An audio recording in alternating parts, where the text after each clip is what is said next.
Some shows don't need a celebrity narrator to introduce the show, but this show does.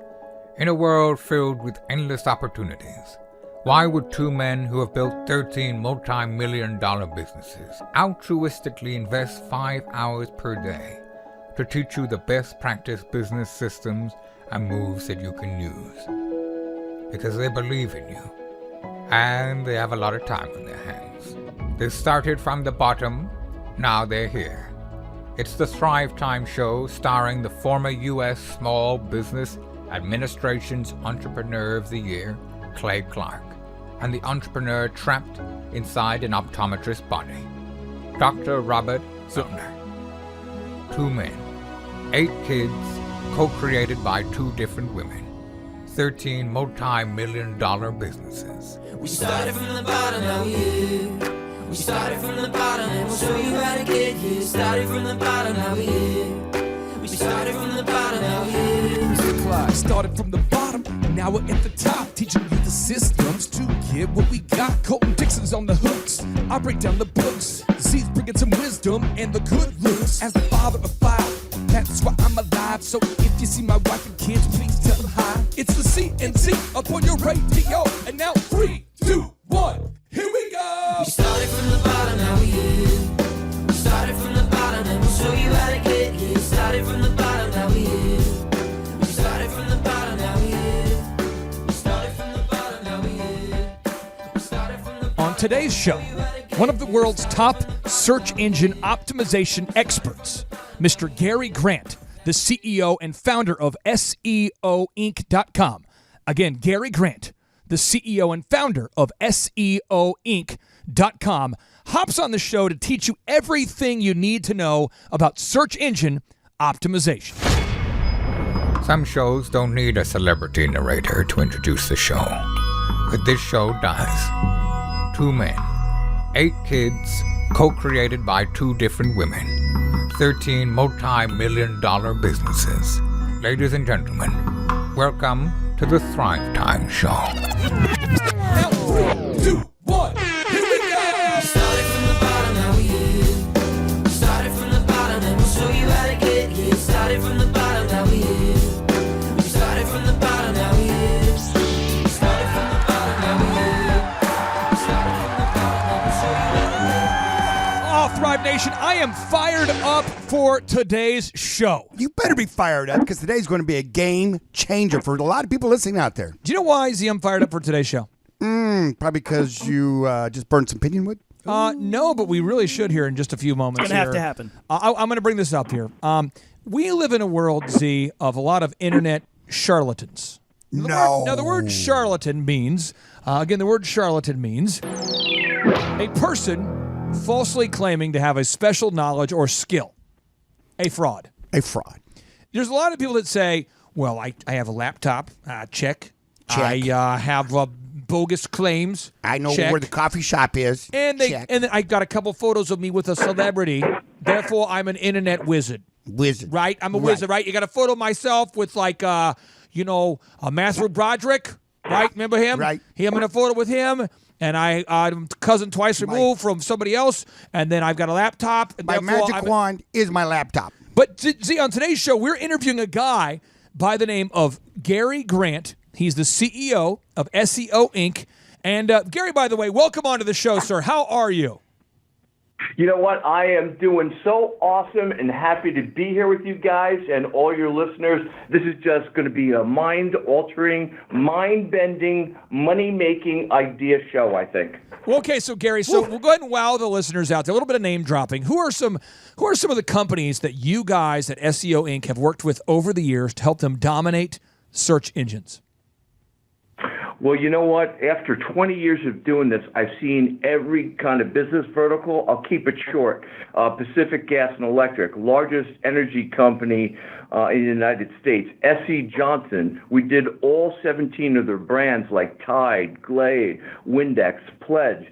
We've done 20th Century Fox. We're the guys behind Avatar, Wall Street 2, Planet of the Apes, Vegas.com, eyeglasses.com, 1-800-DENTIST, and it goes on and on and on. Wow. Did you say Planet of the Apes? Planet of the Apes, yes, that was a fun one. That's impressive to me because that's the first movie I've ever seen that I can relate to. Yeah, when I was a kid, they had a deal for $1. You could go see all 5. It said it was go 8 for the day when I was a little bitty boy. Really? Went in for the day. I think it was $1. It was a cheap babysitter for my mom. So it was like, yeah, $1. Here 7 you go. hours. Yeah, See you later. Exactly. Now, we're in a world where a lot of people have monkey brain, Gary, where people just cannot stay off their smartphone long enough to what? to pay attention, Gary, what's up? or to learn something.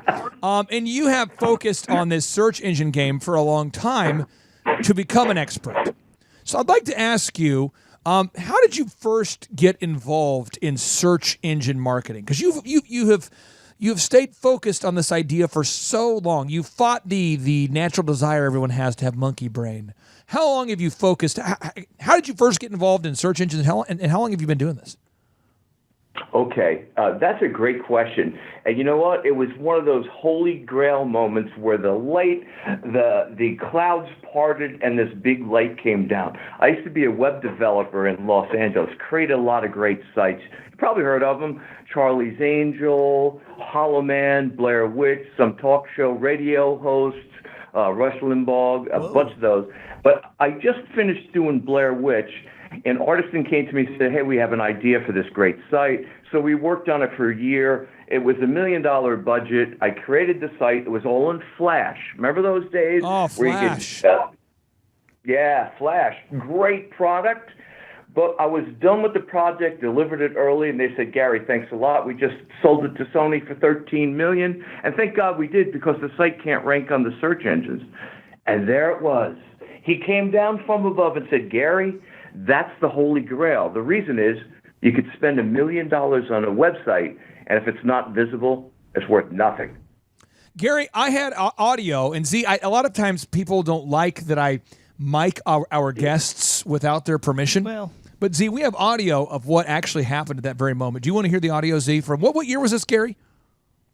It was 1996 or 5. No, either way, we do mic everything, but sometimes we fail to date it, Z. But this is the audio. It's amazing your mic technology, even back in the 90s.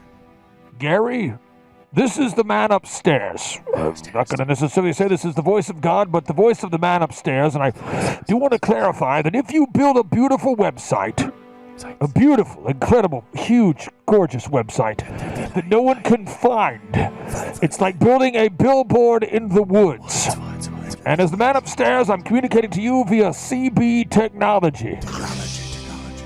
Gary, is that kind of what it felt like, that moment? It almost the same way, yeah. I still have goose pimples every time I hear that. yeah, Nice. Okay. So I have a bunch of questions that we've gathered from the Thrive Nation that I want to ask you, and then I'm going to have Z ask sort of the follow-up question on behalf of the entrepreneurs out there who go, I don't know what you're talking about. Huh? So when you optimize a website, Gary, why is it important, step one, that you decide what keyword phrase that your website is about? What one keyword phrase your website is about? Okay, that's really incredibly important. People don't understand the importance. They put all this garbage in the titles, all the garbage in the meta information, and on their page. You have to really focus. So I'm going to give you an example, and you're going to know who they are. So let's say your company does carpet cleaning. So you're going to, of course, use carpet cleaning. If you're a local business, some of the new voice search, like carpet cleaning near me, carpet cleaning California, carpet cleaning where I live, and Encinitas or San Diego. So it's not only that. It's not only finding the keyword. It's making sure you pick a keyword that is being searched, or how many people are looking for that. I'm going to give you a quick little fact. So carpet cleaning, just that one generic term, 102,000 searches per month. Super hard to get. 102,000. Yeah, 102,000. All right, now let's look at this. Carpet cleaning near me. What do you think of those searches would be? Well, about 3,800. That's the potential that you could have coming to your website. Now, that would be a perfect 100%, but let's take that for example. Here's another weird fact. Carpet cleaning California, 10. Now, why would carpet cleaning near me and carpet cleaning California have such a wide difference? And why would it be carpet cleaning near me have a higher? Because people are looking for relevant. You have to think like what a user's doing. I wouldn't type in carpet cleaning California because maybe it's some guy up in way up in North Cal when I need somebody at my house. So you have to be really strategic when you're picking that money-making keyword. Make sense? Okay, I've got it now. Now we've done that question. Now we come over here to the old dudes. The old guard. That we're, that we just figured out how to turn our computers on. Messing and with your phone all the messing time. with, trying to figure the stuff out. It's updating. Yeah, we're always calling Apple to can I get an appointment to come in and figure out how to do this thing? You threw out a term in there. You said meta, the meta tag. What the hey? Yes. What is that? Is that like a medical term? Is that like a Medic. Is that like a medic? Did you mean The medic tab? That like the medic tab, like the. Oh, okay. Meta tags are like the code behind your website. So your website looks all pretty, or if you have a building, it looks all pretty. So how do you run that building? Where you have electric wiring in it, you've got plumbing, all those things that go in the background are the same as on a website to get it to work. Gotcha. Well, that just makes sense now. Now, this is one thing I want to make sure the listeners get out there. If you are going to hire your firm, Gary, and Gary, you tell me if I'm wrong, okay? But you have clients that pay you an average right now. You have some clients, small businesses that might pay $3,000, but you have accounts that are going to pay $100,000. Maybe like what's the most amount that someone might pay per month? Like $100,000 a month to be top in Google? What's the most? Seriously, what's the real number, Gary? Yeah, I'll say an average is about $15K.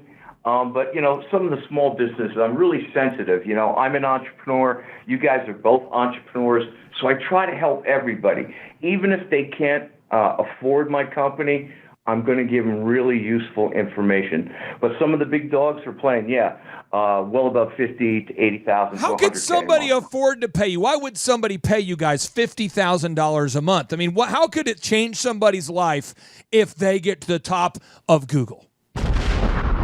It is exponential. I mean, it's hard to put in words. When I see clients get those top results, like we did Frederick's of Hollywood, which was one of my favorite accounts, by the way. Victoria's Secrets was always in those top positions. And we got them number one for lingerie and sexy lingerie. And it exploded the revenue 30 times. 30 times? Wow. Yeah. 30 And they were a times. multi-million-dollar company. That's amazing. That's, again, if you're out there and you're saying, why do I need to learn about optimization? It can absolutely change your life. And Gary, one thing I've noticed is that a lot of businesses, they go to a conference and they leave confused. A lot of business owners go to a conference and they leave confused because the guy gets up there, the presenter talks about short tail keywords versus long tail keywords. Can you explain the difference between short tail keywords and long tail keywords? Sure. You know what? I don't even have to go to a conference to be confused sometimes. It just naturally happens every day. Except when it comes to this. Long tail. Here's the perfect example. A short tail is that money maker, the real big one, the national keyword. Like, I'm going to keep using this one over and over. I think everybody will understand. Carpet cleaning.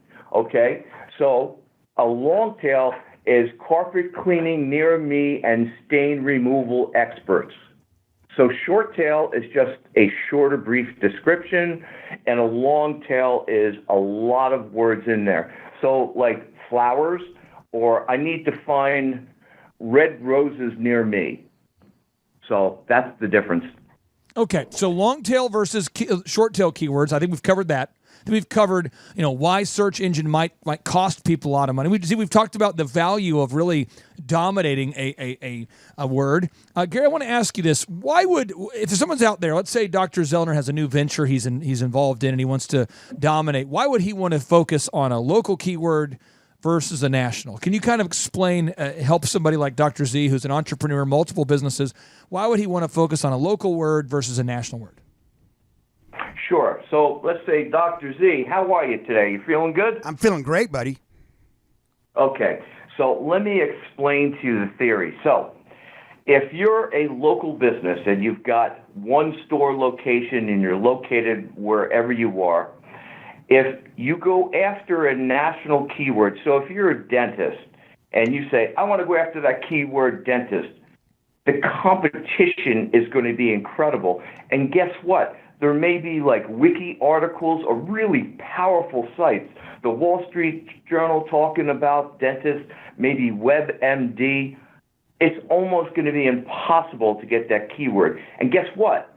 Google's smart. So if you type in dentist, they're going to use your location to pull up more relevant information, especially with this machine learning that's going on. Computers are getting smarter.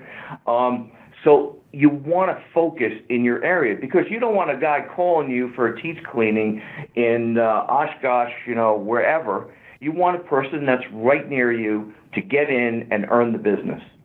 But let's say that Dr. Z has a new company or a brand he's working on, and Z wants to take it statewide. Would you be able to tell him how much it would cost if he wants to be statewide dominant for a new product or service? Yeah, absolutely. I sit down with everybody. I speak with everybody. Since I've been doing this so long and seeing so many different type of business verticals, I sit down and I say, okay, Dr. Z, what do you want to accomplish? Tell me what's going on with the site. Oh, I don't have enough business. I don't have enough foot traffic. I don't get enough leads off the website. I don't get enough phone calls. So I define what your goals are, what really matters most to you. Then I structure a strategy based on that. To me, it's really simple. He's in California. He wants to dominate all business in California. So I will go after some of the generic terms because California is a big state. And then I would define that by localities. So, example, I have a franchise company that's all over the U.S. So how do you focus on that? So what I do is on the main corporate, I focus on generic, and then with all the franchisees, I focus on geo-targeted or location or regional keywords. Now, if I, let's say that I'm out there and, I am Z's marketing guy, and Z and I are talking, and Z says, Clay, no matter what we have to do, let's get to the top for, like, you do auto auctions. Z, do you ever want to take your auto auction across the whole state, or is it just going to be in Tulsa, you think?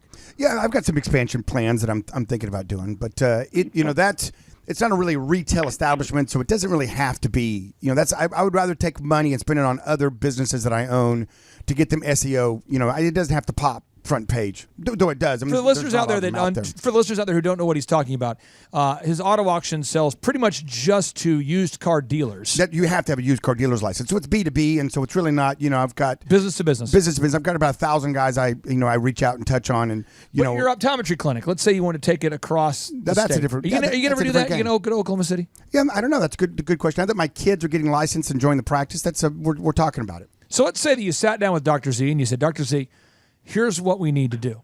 Gary, how long would it take to get Dr. Z to the top of Google search engine results, assuming that there was no limit on the budget? Like you could just spend whatever whatever was available. I always would just ask you, how long would it take to get Dr. Z to the top of Google for the whole state? He's already in the top for Tulsa, but how would you get to the top? How long would it take to get to the top for the state of Oklahoma? That's a really great question. I get that asked all the time to me.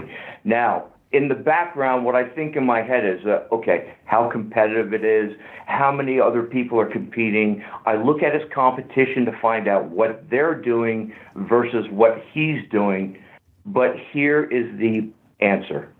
I tell everybody it's at least 3 to 6 months to get really traction going and get good results. And the reason is it just takes time to build out the website, to create all the on-page SEO, to bolster your content and then amplify that or push it out through all your social media channels like Facebook, LinkedIn, Pinterest, YouTube, and Twitter.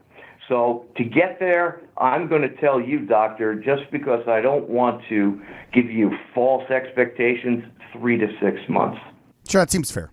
Now, Marshall, you work with a lot of business owners who ask SEO, search engine optimization related questions, and we have one of the gurus of search. I really do believe that there is Gary Grant, Bruce Clay, and then kind of everybody else. There's not a whole lot of other search engine optimization wizards with as much of a resume as you guys have. What question would you have for Gary about search engine optimization on behalf of some of your clients who ask these questions on a daily basis? Yeah, so I have some clients that really want to get to the top of Google, and they see sites that are performing so well. And so they'll say, I really don't want to create the content myself. This site's performing really well. Can I just, copy the content that's on their site and post it on mine? Or can I just, hire somebody to write the content for me? I mean, why can't I just duplicate content from other sites around the web and compile and make a big aggregate site for search engine optimization? Okay, well, you know what I would tell you? Wait a second. Did you guys hear that? I hear police sirens. Oh my God, I just got a letter from a lawyer because you'd be in violation of copyright infringement laws, DCMA, DMCA, Digital Millennium Copyright Act. So when you put up content on your website, you immediately own that. All the images, the pictures, the content, that's your stuff. You own it. It's copyrighted. It's on your website. When somebody steals that and scrapes your site and duplicates that just for the quick run, you can send Google and them a instant removal of the content. If they refuse to do it, you can go to their hosting provider, and by law, they have to comply with this Copyright Act and pull them down. Now, I will tell you something. This is kind of interesting, and it goes along with that question. Our site is www.seoinc.com. If you guys want to check this out and type in www.seoinc.us, that's a guy stole my site. Oh. It's a guy that, he duplicated it. So I have a process going on right now. I just contacted their hosting company, and they should be down within a day or two.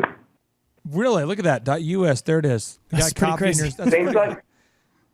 Well, hopefully he's getting a lot of leads here before you take him down, right? Yeah, you know what? That's really fraud. And I'm really scared for people. And there's a couple programs you guys could use and for your listeners to take action. One is called Copyscape.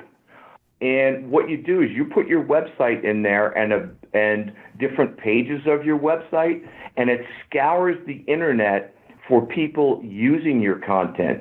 It will come up with they've copied 10%, or in some cases 100% of your copy. Matter of fact, a funny story, I had somebody steal my site, and I think they were in Japan, and it had the About Us page, and it says, our CEO, Gary Grant. And I was like, wait, what? They left that in there. They were so bad at stealing the content, they left my name on that page. Gary, I want to ask you some more tough questions from our listeners out there. There's a lot of listeners out there that are saying, you know what? I'm an attorney. I'm a spine surgeon. I'm a dentist. I am a lawyer. Therefore, search engine optimization does not work in my industry. Can you please debunk this myth?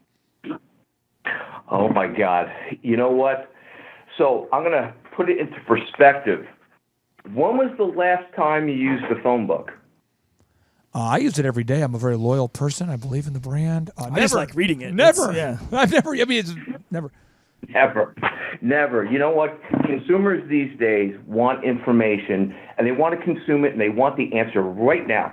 I need to find, my tooth is hurting. I got to find a dentist right now. Search engines and the use of the technology there's nothing that compares. Zero, nothing. Money mailers. I just throw those packs out. I don't even read it. If I want something, I want instant gratification. I don't want to go through all these companies just to find a plumber or a dentist. Now, I'm going to give you some real facts. This is outstanding. We have several dentists as clients. I have one that's paying almost $5,000 a month, and you're like, "Oh my God, $5,000 a month for a dentist? a year? Yeah, it's a lot of money. Yeah, that is a lot of money." But get this: here's the results. 739% increase in organic traffic. Wow. 826% in the overall amount of keyword ranking, 166% in local organic traffic. That's what you want. Here's the big point. Are you ready? Here it comes. Drum roll. This is the money. Here we go. 30% increase in revenue, 700% return on investment. This doctor had to open a whole new facility because he was overloaded. He had to get new doctors. He had to get new employees. Is that credible? That's so tell me it incredible. doesn't work.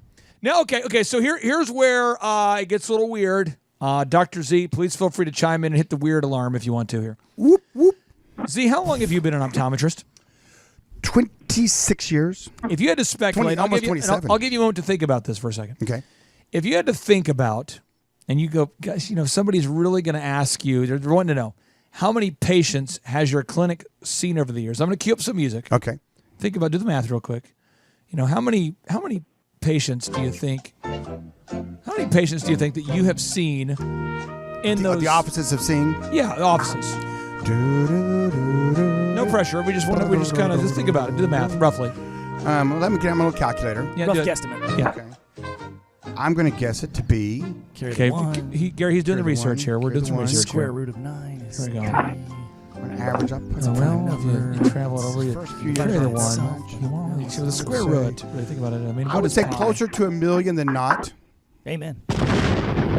Did you just say? Wait a second. Did you just say 1 million? Mm-hmm. Yes. Chuck, I feel. Should I Wow, put that's what I heard. should I put my finger in my mouth like Well, Chuck, Chuck, 1 million? Chuck, he just said 1 million. So yeah. You know what they say? See a broad to get that booty yak 'em, leg her down and smack 'em, yak 'em. That's true. That's true. Because so you've had over 1 million customers that you've worked with over the years.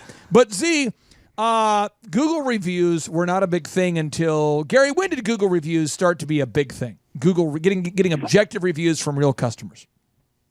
Getting objective reviews is great. I'd say it happened within, I'm not going to pinpoint that. I'll say more importantly, over the last 5 years, it's become more and more important. So, Z, if you had, let's say, an objective review from at least a third of your customers, it could be possible that right now you would have 300,000 reviews. But most of your customers have come over the span of 20-something years. So now here you are, 27 years in, you're 53 years old. 54. And 54 years old. You're close. You're And real close on all this. How much does it irritate the crap out of you that a young whippersnapper like OxyFresh, let's say, this guy's got 140,000 reviews, Jonathan Barnett with OxyFresh, and you're like, you weren't even born when I was dominating, buddy. I mean, buddy. How much does this irritate you that you started your business in a pre-Google review era? Well, now that you say it like that, the next time I see, you gonna punch him? I'm gonna throat punch him. Yeah. I'm just gonna walk up and just poof, right in the throat and go, okay, now we're squared up It's now. all good now. Okay, SEO that. Okay, SEO that. But I mean, seriously, Z, it's funny, but the game, listen, here's the deal about it. Yeah. The game keeps it changing, and you've got to step on the times. I mean, I can remember the big deal was to have the biggest ad in the phone book. That was- the full move. pager. That was the move. See, I hate to take the show to a dirty level, but And you got a picture of all your staff looking good. That's Looking good. That's Doug over there from the. Oh, yeah. He's in the length grinding department. He is so thick. That he Did just, you Yeah, meet we're Tammy? I'm gonna hire a few more pretty girls just to come in the picture so we look even Oh, yeah. better. That's nice. Is that dirty? I don't know. Is that possible? Is that called marketing? Ooh, what is that? I don't even know. And then you're like, okay, I did a half page this year. I better be the biggest one in there, right? And some dude did like a full page. You'd be like, are you kidding me? Did anybody ever So do you- a double are you page? kidding 2 me? So you pages? and me with the yellow page guy, and this is the audio of you talking to the yellow page guy. You said, "So here's the deal. I want to be the full page and the yellow page guy. I want to be first. And I swear, if you don't make me the entire page, you might wake up with a horse head in your bed. If you're not first, you're last. And I'm gonna make a deal you can't refuse. Let me tell you, I need a favor. I was going over there to the shoe carnival, and I bought you some concrete shoes. I want to know, do they fit? I don't want you sleeping with the fishes. I That's thought- no good. We're I gonna talked to rename you Sneaks. I talked to Sneaks, and Sneaks told me you're gonna sell with the full page out. Is that right? Take the ad. Leave the gun. Okay, so the point is, we lived, yes, what is the there was a different time. There was a different time. It was a It was different a time. different time. But We didn't have a now thing called we're in the a Poker world Face. of gathering Google reviews. Gary, for somebody out there who says, "Gosh, I just can't gather reviews. And in fact, I'm a lawyer, so no one even reads reviews. I'm a dentist, so no one even reads reviews. Gary, why does every business owner that you're helping to optimize their website, why do they need to participate with you and get reviews? Okay, I'm going to tell you exactly how I search. If I'm looking for a product, I'll give you a couple examples. If I'm looking for a product, the first thing I do is look at the product name and then just type after that reviews. You know why? Because if the guy has 3 reviews and they're 5 stars, and there's another guy with 2,000 reviews with a 4.5 star, where are you going? I'm going to go to the guy that's most reviewed because you would think that that's the best product. Reviews are third-party referrals or testimonials or agreeing that your business is great. Now, if you're a dentist, I've seen some unbelievable reviews. The guy horrified me. Worst experience ever. He pulled my teeth out. I was in pain for weeks. He screwed up the thing. Do you think you're ever going to go with that guy? No. No. Out of curiosity, I wonder why he's so bad. I want to go check him out. See, Unless you're like Bill Murray out of that movie with where he likes pain, with Steve Martin's the dentist, and he's like, oh yeah, he likes that pain. Yeah, that's the guy. That's my Huckleberry. I like a little pain. Chup, you had a hot question for Gary. Yeah, hey Gary, I was wondering, we've been talking about content and all these things, but I was wondering, is there a certain way that you're supposed to name photos on your website? Is there a way that people need to do that? Yeah, there is. And there's a couple good reasons for it. I'd say probably the most important reason is for people with disabilities and also search. So let me go into both aspects, right? So people with disabilities, they have programs calling adaptive software. So let's take example. My daughter is blind. So when she goes to a website, if it's full of pictures, it doesn't tell her anything. She doesn't know what to do. Boom, you lose your user.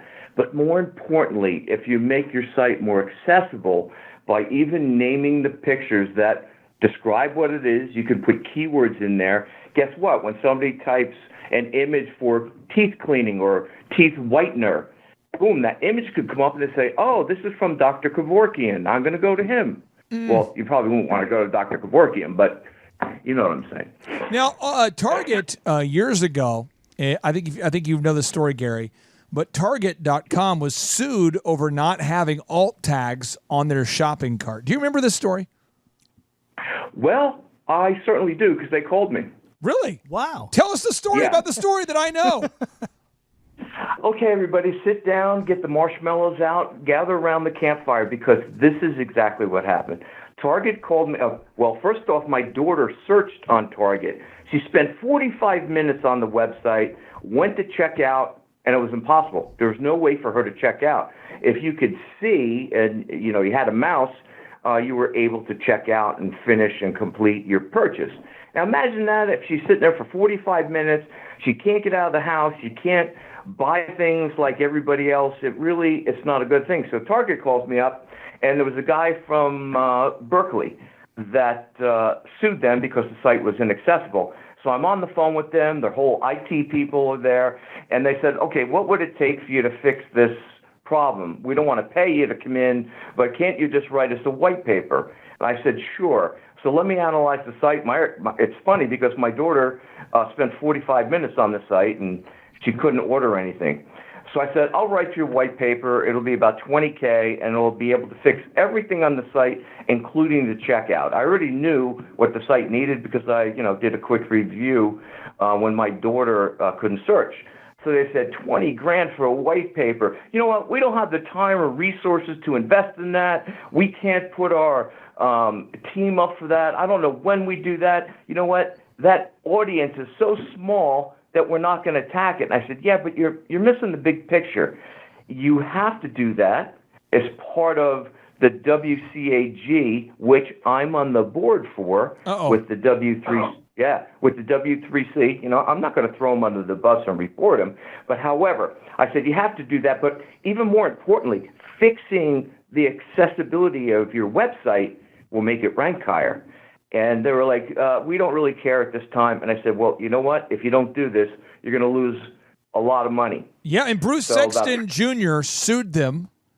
And I believe he was a student. He was a student at the University of California, Berkeley, and he sued them. And I believe, if I'm wrong, correct me if I'm wrong, I believe he won $6 million. That is exactly right, $6 million. And you know what the sad part of the story is? What's that? Target called me up, and they said, we'd like to have that white paper. I said, really? It's now $40,000. Oh. And they did it anyway. They got me so upset that they didn't want to do it. But you know what, Clay's going on? Have you guys heard about this? The accessibility trolls? Yes. Yeah, they're out there and they're looking for these larger brand sites to go on to see if they're accessible and then going after them. It's kind of like, ambulance chaser lawyers. These guys are just trolling the internet, or patent trolls. They're going after companies now.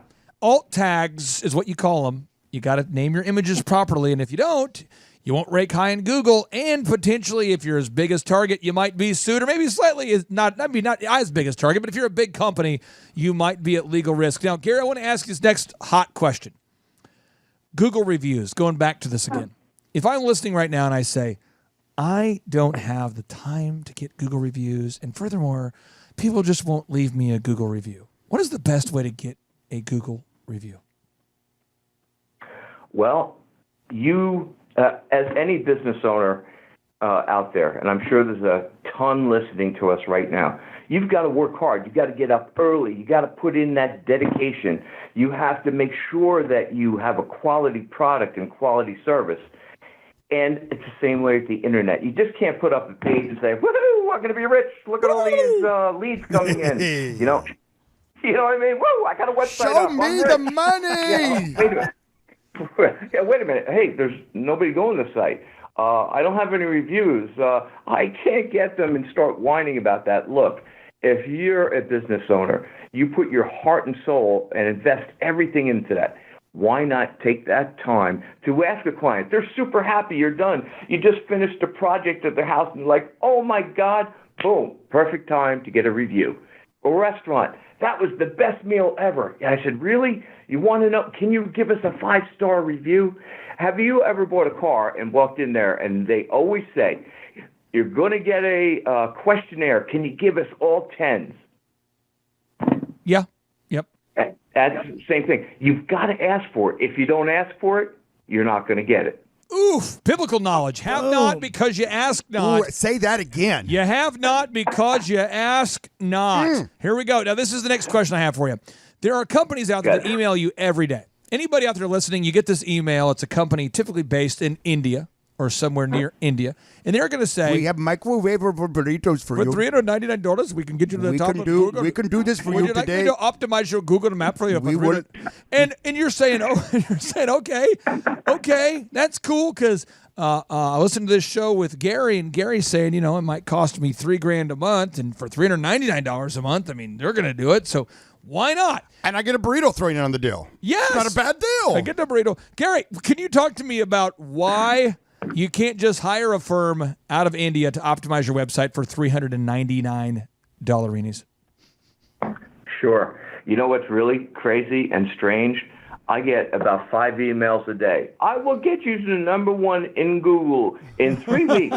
Just send me 500. I'm getting it. And you know what I send them back? And I said, well, if you had rankings, you wouldn't have to spam me. So thanks, but no thanks. Yeah, ooh, truth bomb. Bam. Right. So here's the thing, right? Everybody, when Bruce Clay, and I know Bruce, you mentioned him before. I know him very well. We're really good friends. And when we started, there was only a handful of people doing this. Now it seems like everybody and their brother knows this, and everybody from India, they're like, oh, this is a hotspot. We can make a lot of money. In fact is they don't know. They're just thinking that putting some keywords in a website is going to get people ranked. You might as well take that $300 and take your wife or significant other out for dinner, because it's not going to do anything. You get more enjoyment from the dinner. It's not going to work. What you just said's not right. Z, here's the deal. He does poor. I'm going to call you out, Gary. That was a poor analogy. You should take the $300 and take your wife's brother on a date. Because that is. I mean, you don't get any. If you take your wife on a date, you at least get some impact, right? We have a disconnect. I think we have a little disconnect here. I'm saying if you take your wife on a date, there might be a benefit of doing that. Well, yeah. But if you take your wife's brother on a date, there's no upside to it. That's more akin to this. Oh, I see what you're saying. You know what Yes. I'm saying. I see what you're saying. I got it. I got it. And I'm just saying I want to take my wife's brother on a date. Right? I mean, Yeah, okay. So just, Is there something wrong with that? got a little weird there. Got a little weird. I mean, just joking, right, guys? Freudian slip. Okay, all right, so moving on. All right, so now search engine optimization. A lot of times people say, okay, my site looks awesome, though. It looks awesome. I just paid a website company to build it, and it looks awesome. But I cannot find the passwords. Gary, how often do you work with a business owner who cannot find their passwords? Yesterday. We're doing a wine distributor site. He happens to be a good friend of mine, and he goes, wait, I had somebody build this site for me, and I don't know where the passwords are. I can't find the passwords. And we called the company. We actually couldn't get the passwords. We had to get him on the phone to validate he was the guy that owned it. We got the passwords. And he didn't know what he was doing. He sent me passwords for his Facebook, all the other accounts, and he called us up this morning and says, hey, wait a minute, there's all these new pictures and videos up on Facebook. I don't even know how to post there. I didn't even know I had a password from that. I get that all the time. You know what? This is your business, man. This is your business. Would you forget the unlock code of your business when you walked in the door? You have to keep this this is going to make you money. So it's incredibly important. I lost the password. Oh, I lost the keys to the front door. I guess we're going to be closed until I get a locksmith. Let's take some time off. I can't find the key to my house. I mean, this is a big thing. So if you're out there listening, this is not meant to beat you up. It's meant to help you. You got to know your passwords. Talk to me about the dangers of just delegating your website to some web guy or somebody related to you twice removed. Gary, why is it so dangerous to delegate your web optimization to a guy you know? Oh, my God. This is probably the worst thing you could do, especially if it's a family member. Because I've had a guy, I gave the web development to my cousin, and at Thanksgiving, we had a brawl at the table because he didn't finish it, and it looked like crap. And I was like, oh, my God. Now, if you hired an agency, you'd have a professional do it. Because a lot of people think I'll just go to Wix or Squarespace and put a website up. Guess what? Those sites you can't rank. You just can't. And then I've got a guy that has just a one-page wonder, like a business card. It's not going to do anything unless you just say, hey, take a little website. But if you want to make money, you've got to think about it, man. Plan it. So when you build a building, now look, I need to build my house. Hey, cousin, why don't you just wing up the house and build it for me? Wing it up. You think that's... Depends if it's your wife's brother, I think. I don't know. Yeah, just go for it. Get your nail gun, go buy a hammer. I'll even give it to you. Build the house. Hey, I took you on that. Planet. I took you out the other night there, brother-in-law. Can you just build me a house now real fast? real Can quick. you? Yeah. I thought I remember buying you some incredible tableside guac. Steak Yeah, dinner. table-side guac. Now, I want to ask you, why, Gary, for somebody out there who's just fighting this idea, why does it matter what a website looks like? Okay. I'm going to put it kind of in simple terms. Have you ever been to a store and you walk in and you're like, whoa, I'm never buying anything here. Turn around, walk right out. It's dirty. It just doesn't look cool. Everything is broken down on it. Same thing with the website. You have to present the image of your company. You can present yourself to be really larger than you are, like a plumber.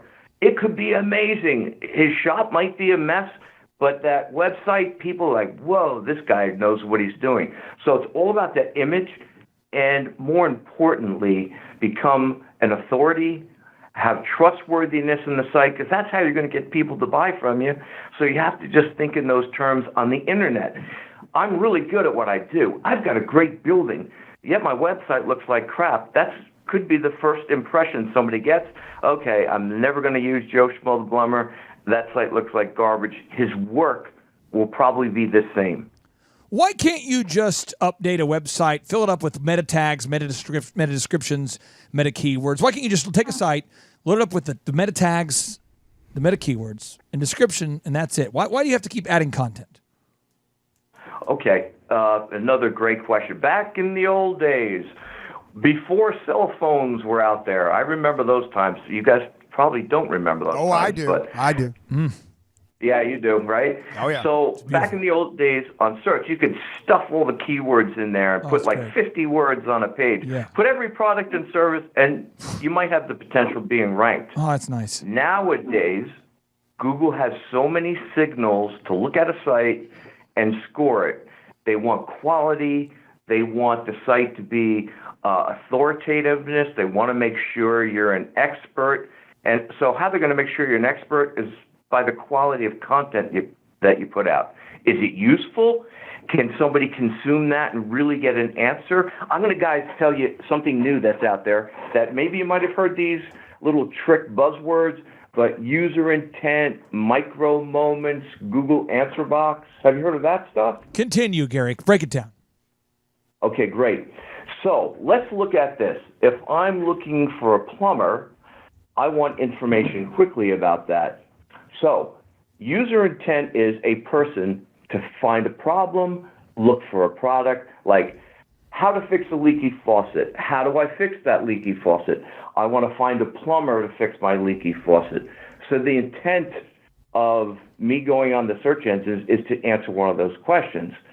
A micro moment, without getting too complicated, is that moment when the person is either on their phone or has a specific problem to solve. They're going to find that content because it's really good.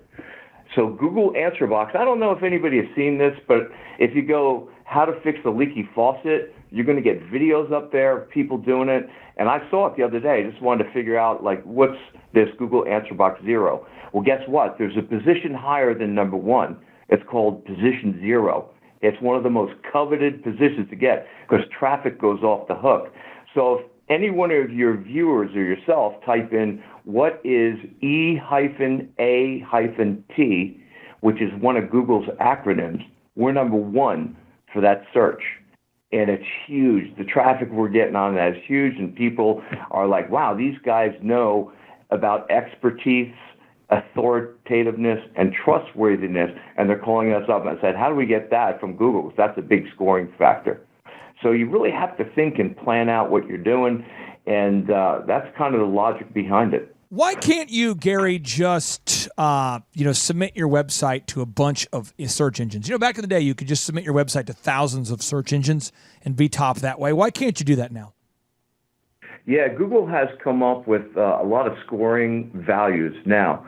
Around 2010, if you think of this, if you get a link from Google, that's like the best link you could have. And let's call that a +10 link. And then if you get a link from a farm site selling Viagra or a porn site, that's a -10. You'd end up with a 0 result. Most of those sites that used to provide links, they're all spam. They've got really bad ratings. So you'd have to really clean up that. That's not the way to do it. And again, there's no quick fix.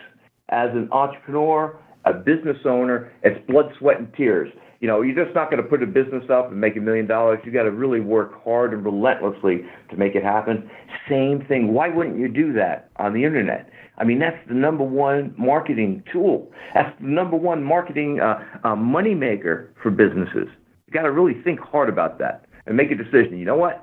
I put all this blood, sweat, and tears in. I'm going to do the same with my website and wait what happens after that. Now, let's say that I'm out there. Let's say that I'm in the medical space, or maybe I'll give you 2 examples. Let's say I'm in the medical space, or I'm in the chicken coop space, and I make really nice chicken coops. Why in a perfect world should I, as the maker of the chicken coops, write my own content? In a perfect world. And why should I, someone in the medical space, in a perfect world, write my own content? Why would that be just awesome if someone would actually do that? Okay. And you know what? Who knows your business or product better than you? Not too many people. Okay, I use this specific wood. I take my time. I don't screw things in. I use wooden dowels. It's all handcrafted craftsmanship, and you're proud of it. You want to put the pictures up there. Maybe you put a video and even do one of those time-lapse recordings of how much energy and effort is put into that. So that's the chicken coop guy, right? You want to write that content because you have to think. You know the product better than anybody. You're trying to sell that product. talk about how great the quality is. And the more content you put out there that's quality, that people are looking for, the better you're going to rank. But what percentage of clients will actually sit down if they make chicken coops, or again, if they say they're in the medical industry, and they do sell a medical product? What percentage of people will actually sit down and actually write the content? I mean, what percentage of the time do people do that, or what percentage of the time do they just hire your firm to do it for them? I'd say about 90% don't write the content. I don't have the time. I'm running my business. And if they're a client, down the road, they're super busy. We want them to focus on making money and running their business, where we'll take the marketing aspect off their hands. Guess what? We know how to do it. Because you know what people tell me, Clay, I write this content. Again, it's that holy grail moment that I put out all this content, but nobody's viewing it. Well, the content has to be optimized too. Okay, so how much do you charge per page of content?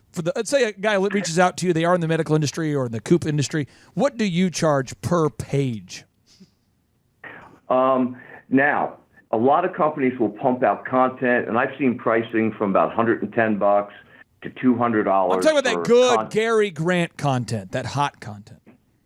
This is the hot content that's optimized, that uses latent semantic indexing and all the great stuff, the buzzwords of SEO.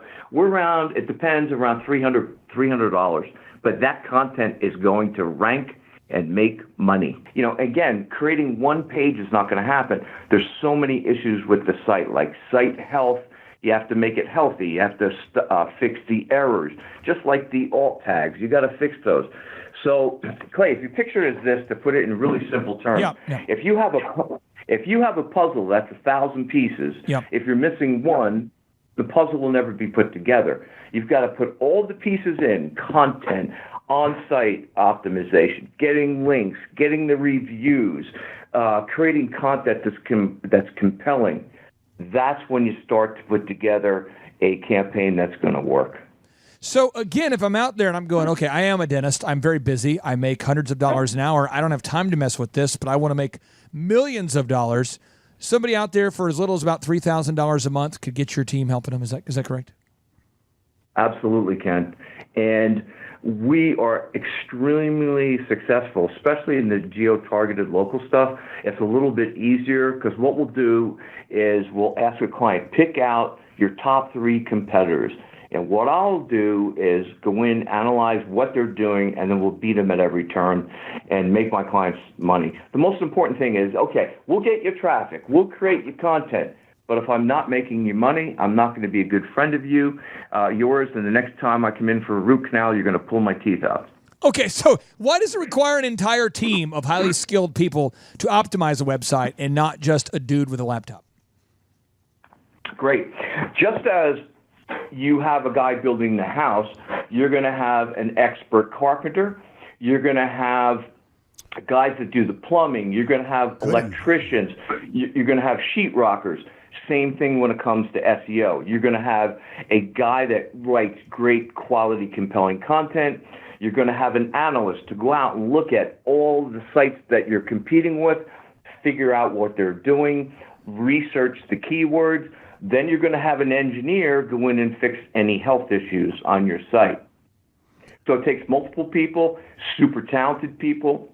Most of my team has been with me minimum 3 years to 19 years. I keep people, I treat them really good, but they put out great work and we get results. Everybody's vested in our clients. Gary, I've got a 2-part question here for you. Here we go. The first one is, I'm out there, I'm listening to this podcast right now, I'm getting super excited. I mean, I'm getting fired up. Fired up, baby. Fired up. Woo! And I'm thinking, what's the number one thing that I could do to my website or that I could have my guys do or that I could do to help me right now? That you see overall as a general rule of thumb, what is something I can put my hand around and wrap my head around and do today to help my website? Okay. I would look at it, and sometimes this is hard for business owners to do. They look at the website, man, that website looks good, but nobody's converting on it. People don't like it. So what I do is I try to pull myself out as the owner and look at somebody viewing my website. So the first thing you could do is a couple simple things. You can get an account with called Moz, M-O-Z, and put your information in there and really see what's happening. They'll give you all kinds of data on what your site's doing. Or if there's another one called SEM Rush. It's a little bit more complex, and maybe it's not for everybody. But if you were to ask me what's the couple things to do, create a really well-crafted title tag, not homepage, but like Joe's Plumbing Service, Expert Plumbers in Encinitas. That would be a good one. If you want the brand, of course, you'd put in brand terms. So create a great title tag. If you were to create your website, think of it as like a Word doc. You want to put in H1 tags or like headline tags. That's the most important on-page code you could do. But you could do it like in WordPress. You just copy the first line of text, make it a H1. That's one of the most important words. Make sure you have your keywords in there and that it reads well. So those are the couple things you could do, and go get some reviews. Perfect. That's pretty simple stuff to do. Yeah, pretty simple stuff to do. Now, the second question I had for you, I've heard some rumors, and I know they're just rumors, and now that you're really on you're on the inside. You're in the inner circle of the Illuminati. He is the circle. The Googleotomy. He's the circle. He made the circle. I heard a rumor that there is some talk about the government breaking up a couple of big monopolies, and one of them being Google. Have you heard anything about that? And if you have, can you tell us anything about that, or is that just because I saw an interview with President Trump the other day, and on there he was asked that question, and he talked about the possibility of breaking up Facebook, Google, and there was another big one out there too. What was it? Anyway, that they were monopolies, and that he was giving some serious thought to that. Have you heard anything? Yeah, I've had. There's a lot of discussions around that. You have to figure Google, I don't know, back in the days, I remember as being a kid that we had telephone companies, there was no cell phones, and they were considered a monopoly, and they were broken up into smaller divisions to give everybody a competing chance. It seems that everybody's forgot about that when it comes to the internet. I know there's like big box stores like Best Buy, and then there was Circuit City who went out of business. The bigger giants just consume everything in the market share, and they take over. Hey, Gary, real quick, do you know anybody from Circuit City? I used to work there when I was a young guy. Do you like Circuit City? No, it's closed. But can I be honest? Can I be honest, everybody out there? Go ahead. Circuit City sucked. That's why they're out of business. It was really rough. Rabbit trail. And I'm just saying this though because Google is so good, and like Bing sucks. I mean, if you go like on Circuit City Yahoo, search optimization. Yahoo sucks. I don't want to look at the news. I didn't want to go to the news.com or foxnews.com or see. I just want to search, man. I don't want to see the weather and updates and all this mindless distraction. Back to you, Gary. Sure. You know what? It's kind of funny. Google started out as just like a research kind of engine, and I found their patent with their algorithm, and I was like, okay. I had like a PhD guy come over, and we sat down, we picked it apart, and we're like, okay, it's about the quality of content, but it's about incoming links. And think of it as you're going up for an election, which we just had the midterms. The more votes you get or inbound links, the higher you're going to be in the results. So that's a big one right there. But yeah, you're correct. Google owns about 90-some% of search. I mean, I don't think the older generation between about, about 40 to 65 years old use Bing because guess what? It's installed on all the Windows operating systems as the default. Right. And I 100%. Microsoft is so fun. I went to the mall the other day in Oklahoma City because my kids had a cheer competition. They performed for 3 minutes. You wait in a holding tank for 6 minutes as people yell at you and encourage you to put your hands in the air because it's cheer. It's unbelievable. I've never felt more uncomfortable as an adult than going to a cheer event. I feel like I'm part of like a big AA meeting. They're like, it's like, they want this. You have to participate as a group, or they will not let you. Like, how many people are in Section 4? And everyone's like, "Woo! Section 4B." And they're looking at you. Stand up and cheer. And I'm not going to stand up and cheer. I'm not going to do that. I am not going to. They're like, everybody cheer. And I'm like, I'm not doing that. Refuse. Never done that in college, never done it in high school, not doing it now. I freaking hate this place. Get me out of here. So I go to the mall. There's the Microsoft store. There's like one Microsoft employee working there, and he's trying to escape to go to the Apple store. Yeah. And next door, the Apple store has got a line around the door. I mean, Microsoft is so funny in that they always require their products to be installed on things, and we work so hard to uninstall them, but Bill Gates continues to win. He's the ultimate salesman. He forces us to buy his things. Gary, I want to ask you this. For anybody out there who's really struggling with grasping this idea, because they were just pitched this idea at some networking event from some internet charlatan yesterday, why can't I just buy a bunch of backlinks to become top in Google? That is probably one of the worst things you could do. I can't tell you how many people come to us with, we call it a toxic profile. Oof. It's pretty ugly. We had one site, they do eyeglasses. I'm not going to name the exact site, but yeah, they had great rankings. Let's get better. Let's get greedy. Let's just go buy. Take the easy road, the quick fix of today. They bought all these links, and their traffic went from about 50,000 to about 15,000. So what we did, as I said, man, there's so much traffic for these guys. Let me look at the backlinks, and I was horrified. I mean, it was like Viagra sites, casinos, any like awful site you could think see the of. connection, right? I mean, you want to see well, so you look for Viagra. See, now you can see well, you're looking for Viagra. You can see well for 4 hours. If you can see better anyway, for 4 hours we got to or more, move on. This metaphor is quickly falling apart. Okay, sorry. So anyways, we took that, we detoxified the site. 3 months, they had 4,000. So 7 months later, they had 345,000 visitors a month.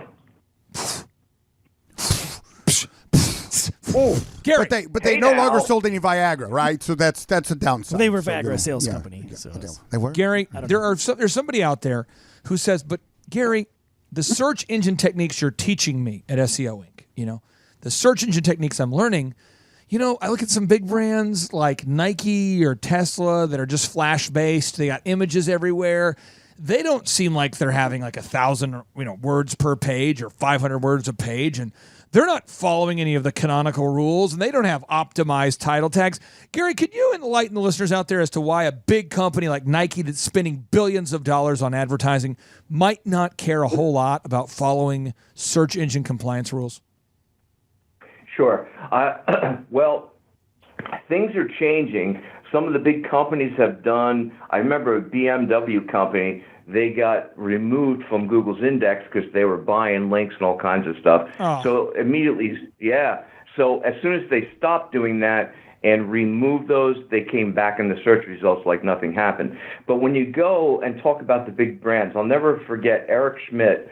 He was the former CEO of Google. He said, we have to put more emphasis on the big brands and rank them higher just because they're a brand. So they're doing that. And, Google says they never manipulate the search values. Well, they do with big brands. They put them at the top, like Walmart, JCPenney's. Well, JCPenney had an issue. But the big box, big brand stores are going to secure those top rankings. Plus, they have a lot of links and a lot of people linking to them. And they have a lot of money to spend on marketing. Gary, if I'm listening right now and I'm hyper-motivated, why can I not get to the top of Google's search engine results within a month by doing nothing? It's same thing if you had a business and if you do no advertising, and especially if you're out in the middle of nowhere, because the internet is the vast abyss. It's the black hole. You have to advertise. You have to do something. And again, if you do nothing, nothing's going to happen. Gary, I paid you, though, and I just don't want to get reviews. Why can't I just pay you and not do anything on my part? Why can't I just write you a check and then not, because I don't want to get reviews. I want you to do all the work. Why do I have to actually get reviews in addition to you helping me? Yeah, we have worked that out with a lot of clients. They said, I don't have time to do this. So we can create like email drip campaigns. Hey, rate us. Have you ever bought something from Amazon and then you go, hey, please rate the service? Amazon's doing that, not the client. So We do all things like that. We try to encourage business owners, look, do your business, but if there's something you could do to help it, like reviews are really simple, just do it. I mean, it's better if they do it than we ask for it because we're an outside company. So sometimes you just got to roll up the sleeves and make it happen. Gary, why do I have to have an optimized HTML sitemap and an XML sitemap on my website? What the heck is that? Sorry, I was reading the warning label here on some narcotics. Never mind. You were looking at the barcode. Yeah, what is this barcode? Okay, so they're two different things, right? An XML sitemap lists every page on your website, and you don't see it.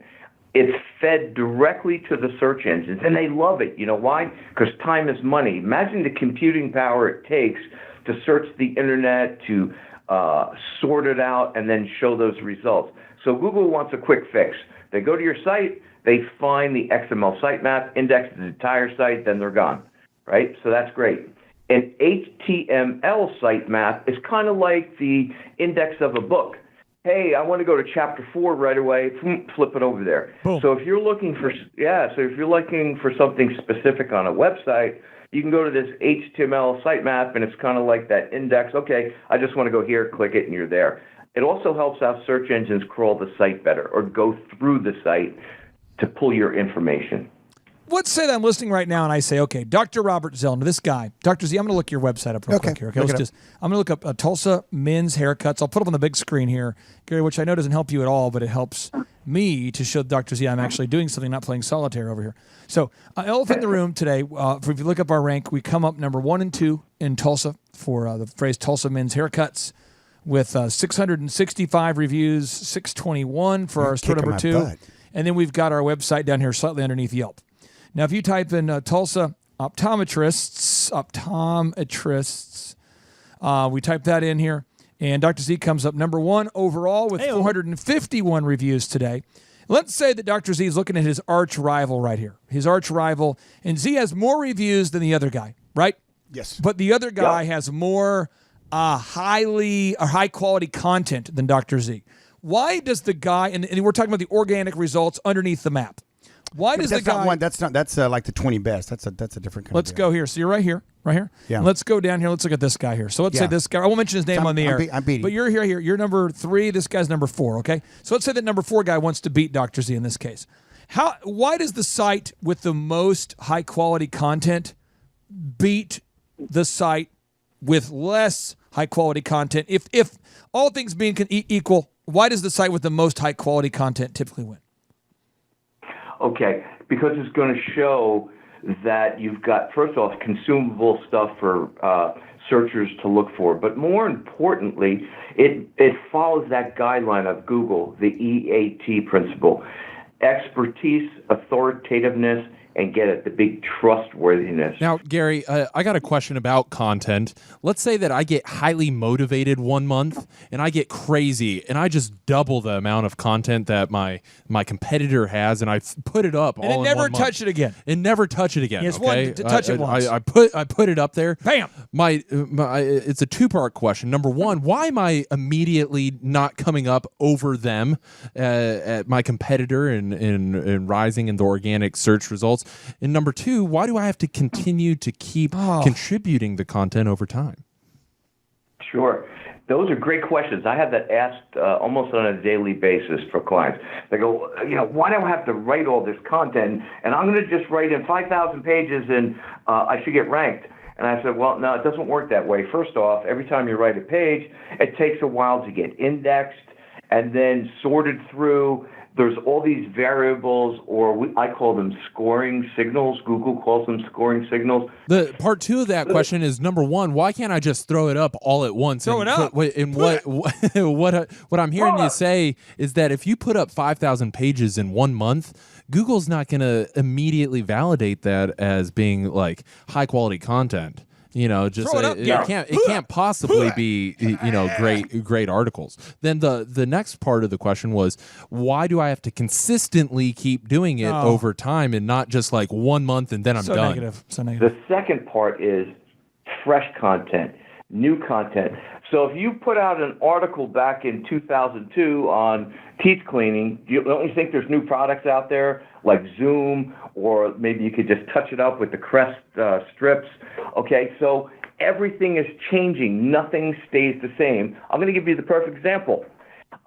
Hey, why do I have to wash my hair every day? Well, it's going to get greasy and dirty, right? So I always consider like changing content or keeping your site updated, especially on the internet, exponential. There's new competitors that come in every day. There's new technologies. Google does updates sometimes daily or several times a day. So you have to keep up with the trend. So another thing is, hey, I got a mullet. I just got my hair cut a mullet. Why do I ever have to change that? Well, you kind of look pretty freaky today if you had a mullet going on. It's hot. So you have to keep up with the, yeah. Woo! I have a mullet. Gary, now I want to ask you this. Why does everybody have to have at least 350 words of content per page on their website? Minimum. Minimum. They have, Google has a value in scoring signals about the content. It should be within a certain amount of characters. We look at it now from at least 700 to 1,000 words on that page. Preach 1,000. the good That's news. a lot of. Yeah, it stops those people putting out one paragraph, creating all these pages. So you have to put some time and effort into that content. Okay, now, Gary, final question I have for you before we wrap up. I know Dr. Z has a final question for you as well. He likes to one-up me with better questions. This is my final question I have, though.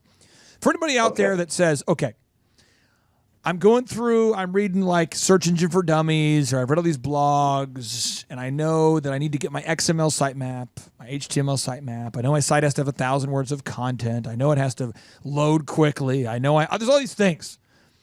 If I pay you $3,000 a month, if I'm a dentist, if I'm an optometrist, if I'm a lawyer, if I'm a whatever, if I pay you $3,000 a month to optimize my local business, how long will it take for me to get to the top of Google, and how much money can I make as a result of paying you?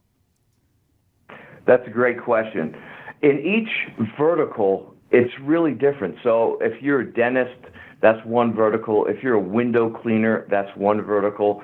Before I tell anybody or accept their business, I look at the landscape, because I'm not here just to take money to take money. I need my clients to make money, because if I do, I have good friends, long-term business relationships, like with the carpet cleaning guy, Jonathan. I love him to death. Yep, we Oxyfresh. became great. Yeah, Oxyfresh. We became great friends. I'm going to be out in Denver in January to speak at their national convention. I take interest. This is my passion. I love doing this. I love seeing businesses that are struggling or doing okay and obliterating them.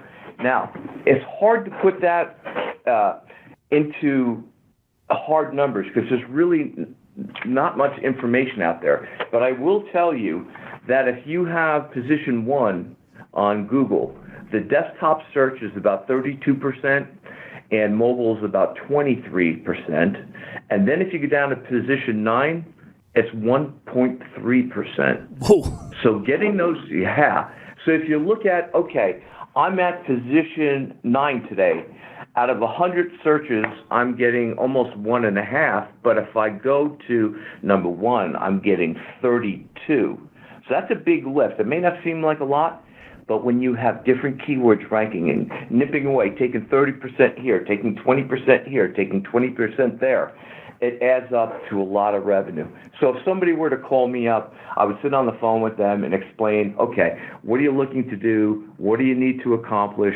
What are your goals? And then I would put it into perspective, and I said, based on this data, and we could forecast here, based on this data, your revenue is X from the website, going up 9%, because that's what we see from average. The very low conservative end is a lift of 9%. I have clients that are over 2,000%, Oxyfresh being one of those. Your company, for as little as $3,000, which is like, see, if you hired someone, you're paying them right now, let's say $13 an hour, after taxes, $14 an hour. I mean, you're getting really close into that $3,000 a month range. Right. You could get to the top of Google. You're saying for as little as about $3,000, and as much as for a huge brand listing. We have somebody out there listening who has a huge company. It's not unusual for a huge company to maybe spend north of what, $30,000 a month? I mean, to just dominate nationally? Yeah, you could. Yeah, we have some national companies that are paying 5 to 10, but depending again on how competitive the market space is, it could be more. So good, so good. Chup, you have a final question for Gary here to one up both myself and Dr. Z. Yeah, I was going to ask Gary, does it matter how long people stay on your website? Is that a factor that Google looks at? Let me think on that one. Absolutely. Yes. Because if a user is on there, guess what? You're probably using Google Analytics. They know everything about you. So when they see these numbers like, oh, the guy's been on the page 5 minutes, it must be important. They're finding what they're looking for and they're reading it. However, if the guy's been on the site 5 seconds, the bounce rate, which means somebody goes to the site and leaves right away, is super high. You're not offering quality content, or it's not a quality website. You're not going to rank. So yes, that is critical. Get your site looking good. Make the content great. Watch those numbers. How long are they staying on the site? If it's not long, then why are they leaving? Let me think about revising the content or calling up Gary and see what the heck's going on. There you go. Marshall. You have the final question for Mr. Gary. The final question. Gary, as we're optimizing our different websites and content is king, links, why do we have to make like this part of our daily habits? Why is it something that we commit to doing? If I'm a business owner, I'm just starting to get going on my own sites. Why is this a ongoing habitual thing that I need to do and not just like a passing thought for me as a business owner? Yeah, it shouldn't be, and I feel for all business owners. I get up at 6, I spend 2 hours reading emails, I go home, I craft out time for my family, my 4 gremlin dogs, my kids, and clean the house and all that kind of stuff. Then I'm back working on my business. So an entrepreneur, you should block out an hour of your time. Here's why. Google is updating almost every day, if not several times a day, and little competitors, the ankle-biting competitors or the big competitors, they're doing the same thing. You've got to put in that time and effort to make it happen. So it's not just a fleeting moment. Just dedicate that. Time management. Put that block of hour out there or however much time that you have, because you will be rewarded for the hard work.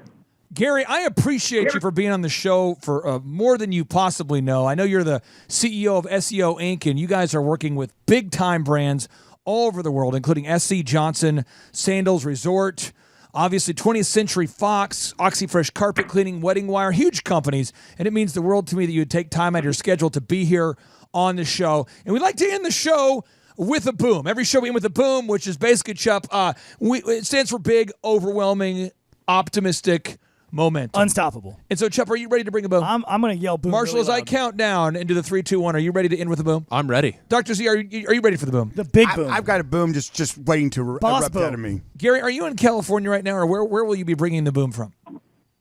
I'm going to be bringing it all the way from Carlsbad, California. I'm bringing it. Okay, here we go, guys. On the count of 3, here we go. 3, 2, 1, boom!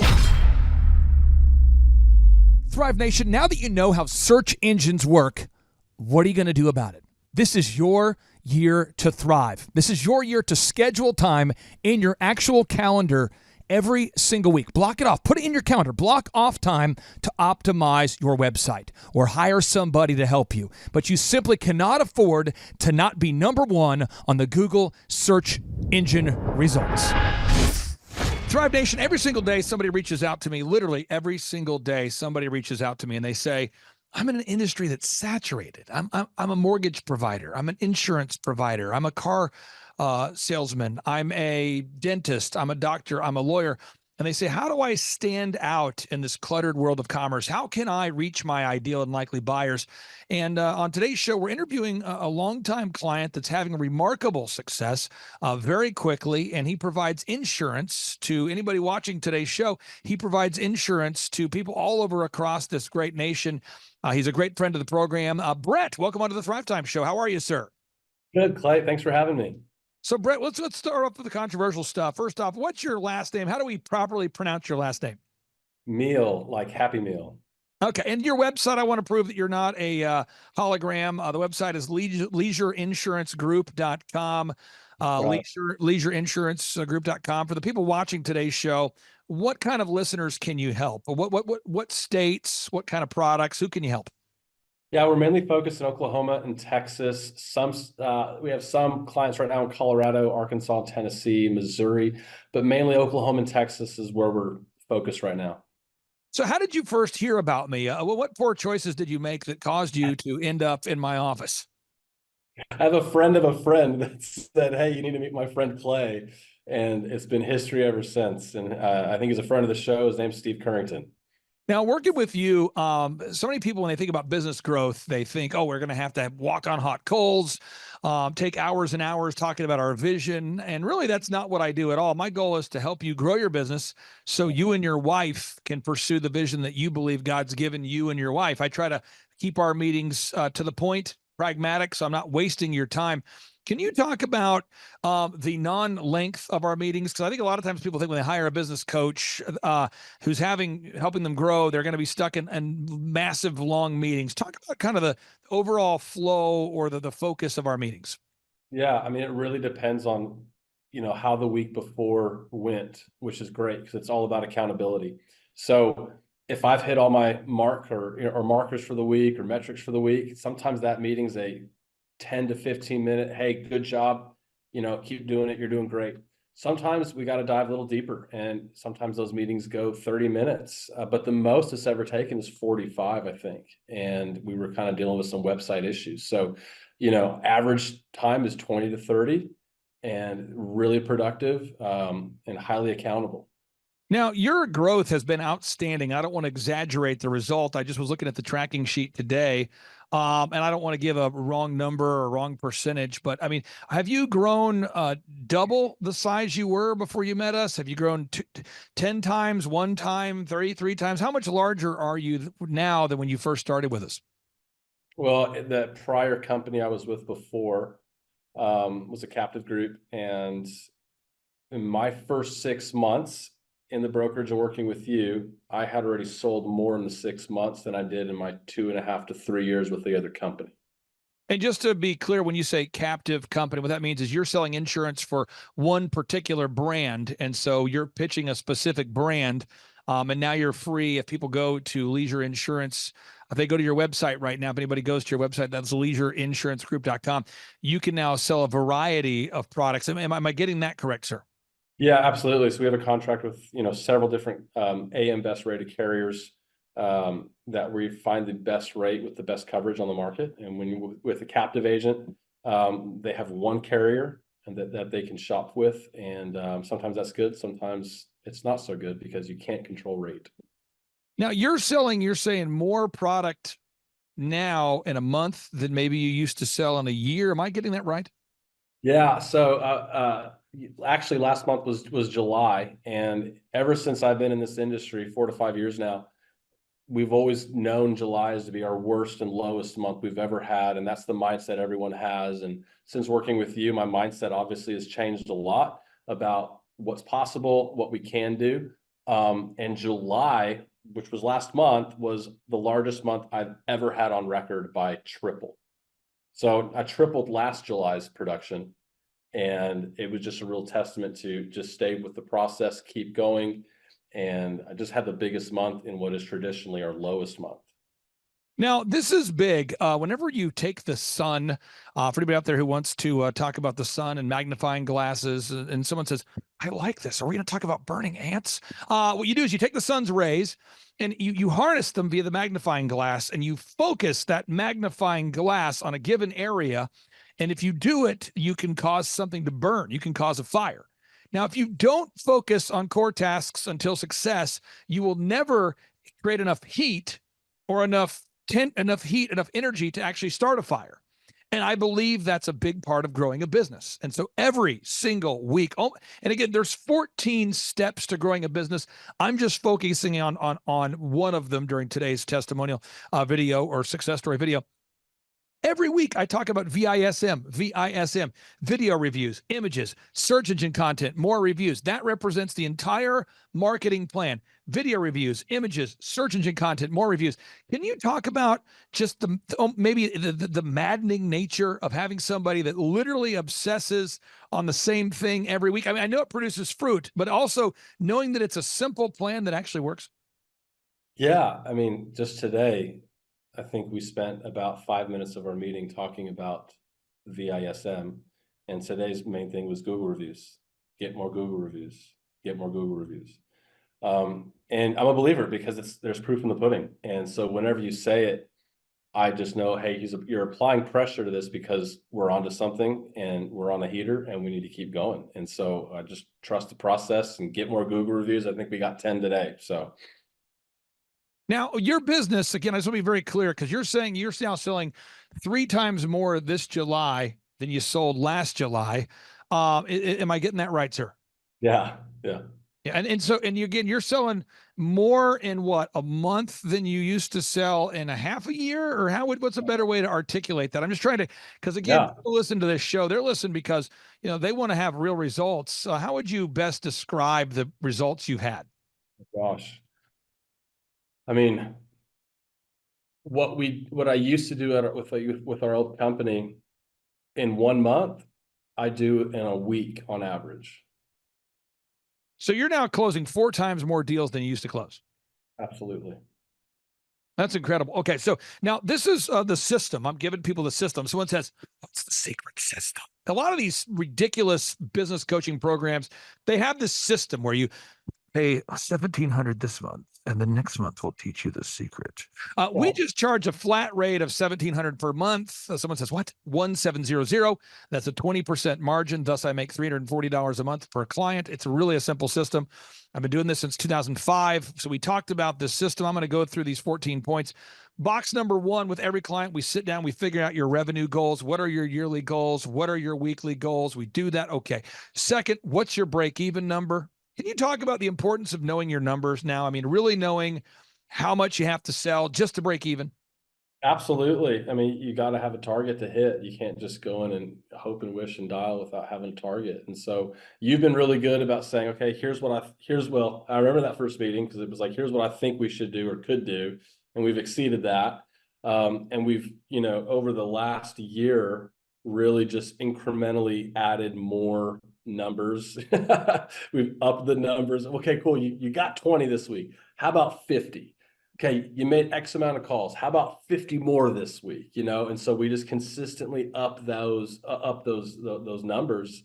And so we are not just hitting the goal, because once we've hit it, you always push me to go further and get and reach for more. And so that's been incredible to see. Now, next, I want to really, really hammer this, folks. Box 3, define the number of hours per week you want to work. I'm not advocating for men to get divorced. I am somebody who does read the book of Genesis and Exodus, and I do believe in the concept of a 6-day work week and the Sabbath rest on the 7th. However, I have clients that work 4 days a week. I have clients that literally, I have one guy I talked to today. I won't mention his name. He jokes. His goal is to figure out how many minutes per week he can work. He literally is to a point where he's trying to work less than an hour a week. And he spends that hour just following up on certain things. And so everyone's got their own goals, but how important is it to know the time blocking, like block out time in your schedule, especially as a father and a married guy? Yeah, it's incredibly important. And, I sat down with my wife when we started this new venture, said, hey, I'm getting challenged a lot. And, for us to get where we need to go, I need to go in on Saturdays. So I work Monday to Saturday. And you've been really good about helping me figure out what's important to focus on and time blocking it. It's really good working with you because I can see your actual calendar and how to stay accountable to things and to actually finish it. It's also encouraging because I see your calendar and realize how light my calendar is. So there's never an excuse to not get anything done. So yeah, it's, you know what? And the time blocking is such a big thing for anybody out there. Time blocking. You got to block out time. Box number 4, unique value proposition. At Leisure Insurance, I would argue you guys are allowing people to find the best rates possible. The best plan, the best rates, the best policy. People could call it the 3 Ps. I tell non-captive insurance agents I work with, I talk about the 3 Ps a lot. When they ask me, they say, what can I do to make my brand different? I say, focus on the 3 Ps. They say, what are the 3 Ps? I say, best price, best product, easiest person to work with. Best product, best price, easiest person to work with. How has it helped you knowing that you got a website that represents you? Because we do include the photography, the video, the web, the search engine, the branding, the online ads, all of that's included. How much has that helped you go out there as an individual knowing that you have a website that represents those 3 Ps behind the scenes? Yeah, as a business owner and someone that's just driving the business, I don't have to focus on it. That's a huge load and mental load and even just skill set I don't have to think about it. And, to know that you guys are consistently updating that and putting that out there. So it's just one thing off my plate and I can focus on what's really important.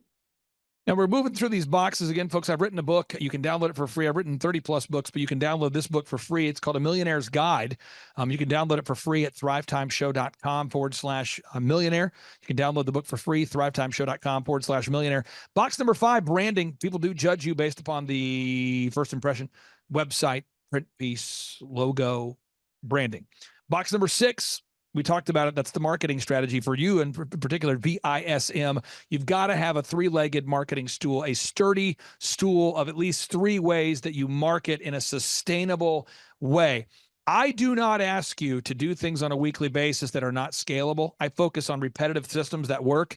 Can you just give the listeners out there an example? How much are your Google leads up this time, this month versus, let's say, 6 months ago? Oh my gosh. 10x. I mean, legit 10x. Yeah. So how has that impacted you having your Google leads go up by 10x? I mean, yeah, and my phone rings nonstop, and which people are wanting to buy or interested in buying your product, so they're automatically a prospect, and so it's been awesome. I don't, the marketing leg of just having leads come to you is such a load lifted off my shoulders. Now we look at box number 7, having a sales conversion system. You do a great job with this, but you have sales scripts, recorded calls, print materials that make sense, pre-written emails. You got it in place. Box number 8, figuring out how much profit you actually make. You do a great job. You got to measure what you treasure. Tracking is a big part of success. You do a great job of that. Cumulatively, I think we all do a great job of that on your account, keeping track of the numbers that matter. Box number 9, you got to be organized to build an organization. This just in. You've got to be organized to build an organization. You got to create repeatable systems if you want to scale a company. You got to be organized to build an organization. Can you talk about that a little bit, having a team behind the scenes that knows where to find files and organizes your business cards and print pieces in a way where you can actually find your passwords? Yeah, absolutely. We have a sheet that is the agenda sheet that's got everything you can think of. It's got last year's lead tracker. It's got last year's sales report. It's got the password sheet. It's got the contracts. It's got scripts. It's got everything you think of. So if you lose something or can't find it, you know where to find it. It's on the agenda. That is the move. And again, folks, this is what a scalable business looks like here. We're around in the corner here. We move on to the next system. It's so important. Box number 8. What? Box number 8. Again, you've got to know your customer acquisition costs. What does it take? What does it cost you to get a new customer? Box 9. You've got to you have to create repeatable systems, processes, and file organization. Box number 10, you got to manage people as you grow. Once you nail it, you got to scale it. And eventually you have to manage people. We do talk about that a lot in our business coaching. For sake of time today, we won't get into that a lot, but you've got to find a way to hold people accountable. Carrot and stick, merit-based pay. Box number 11, you've got to create a sustainable weekly schedule. That's a financial tip and a marriage tip. If you want to keep at least 51% of your net worth, don't get divorced, okay? So you've got to create a repetitive weekly schedule. Box number 12, you got to hire great people. You got to hire people. This just in, folks. You got to hire great people that you can train and retain, people that are already inspired to do what is required, and we teach how to do that. And then box 13, you got to make sure you have money left in the account. It's not how much you make, it's how much you keep. Again, it's not how much you make, it's how much you keep. So you got to look at the accounting. And then box 14, you say, what's the point of success? And I think that's where we're kind of getting with you right now. It's like, what is the point? When you're to a point now where you're looking at your calendar, you look at your week, your recurring business, your recurring your recurring billing, your insurance, where people go ahead and re-up their policy, they continue their policy. You have residual income coming in. You've got referrals flying in. People are now recommending you. You're starting to get to a place of financial abundance, prosperity. Then you can sit back and say, man, what's the point of this? And that's where we talk about our goals for our faith, our family, our finances, our fitness, friendship, fun. I'm going to let you kind of put a ribbon on the box here, or a bow on the present here. What would you say to anybody out there who's watching this that maybe is on the fence about scheduling a free 13-point assessment with myself and or attending one of our interactive 2-day business workshops? Yeah, if you care about your business, I mean, invest in it, and it's totally worth showing up and at least listening. And if you can stay coachable and stay humble, I promise you it'll work, because it worked for me, and I just know that there's proof in the pudding. Someone from Google. Who's not a good fit? Who's somebody you say, hey, bro, seriously, bro, they only take on 160 clients, bro, save yourself the time. Don't fill out the form who should not be going to thrivetimeshow.com to schedule a free consultation? If you think you know how to do it already, and you're just stuck in your ways and you're not going to work hard, that's who. Okay. And then final question I have here for you. How has the one-on-one business coaching impacted your life? Oh, it's been huge. The accountability is probably the bigger thing. Sitting in a room with you and some other business leaders, knowing that they've walked the same road I have, maybe not the exact same road, but they've been in my shoes, and there's just such encouragement. I always leave my meetings encouraged, believed in, and challenged. And so that's huge, because I want to grow and I want to go to whatever's next for me and take my family there. Folks, another way you can challenge yourself is to try driving your car with 3 wheels. That's a way to challenge yourself. Just rip off one of the tires, drive around with 3 wheels. That's something you could do. Another way you could challenge yourself is you could try to figure out the Rubik's Cube today. You could look at it, you try to figure out how to get it to work. You could go to the mall and stare at one of those paintings or posters where if you look at it long enough, you could eventually see something else. Those are ways you could challenge yourself, but I would recommend you challenge yourself to create time freedom and financial freedom. And also, if you're looking for insurance, and I know you are, I would encourage you to go to the website. I'm going to pull up the website one more time. That website you can go to is leisureinsurancegroup.com, leisureinsurancegroup.com. If you're in Oklahoma and or Texas, leisureinsurancegroup.com. You can go there to compare rates. Brett, thank you so much for your time today, sir. We'll talk to you soon. Thanks, Clay. Bye-bye. My name's Nick Holman. I'm with Holman's Custom Cabinets. I want to tell you about our Dream 100 marketing system that we started with Clay Clark through the coaching program. We've increased our repeat clients, our repeat builders that we work for, and we've got a lot more potential for growth since then. And it's very scalable. And I've taken this young boy that I started this with, an 18-year-old guy who is my Dream 100 marketing guy, who's just making phone calls, taking donuts, taking cookies out to new contractors and clients to try to reach them to making repeat sales with them. And I had a lot of concerns just at first with trying to maybe train somebody to do this. We had a repeatable process, a script for him to call. He's doing that over and over. He calls anywhere from 200 to 300 people a week. It's been over 3,000 calls since the first of the year. And sometimes he's kind of switched over into sales because we had so many sales coming in that he had to help handle those sales and take away from the Dream 100 marketing because of that. We've been doing it about 7 months. It took about 2 to 3 months for us to break even, to hit the break even point. And from the 3 to 6 month mark, 3 to 7 months now, we've got a 300% return on my investment. Now, I'm paying this young man, this 18-year-old boy, a salary and then a 5% commission on these jobs, and he's just literally been killing it. And we've increased our profit by 8%, increased our sales by 10%, and these are repeatable. Most of them are repeatable clients, new contractors that I'm doing repeat business on. Some of them I've sold 4 to 5 jobs to since January when we started this. And it's been a 335.6% return for this campaign. And we've spent about a little over $30,000 and made over $100,000 in gross profits. But just this last week alone, This Dream 100 process, we sold right at $65,000 in sales just from this Dream 100 process, and I can't explain enough how blessed, how much of a blessing it's been, and how well it works. I'd encourage you to start doing it soon. Thanks.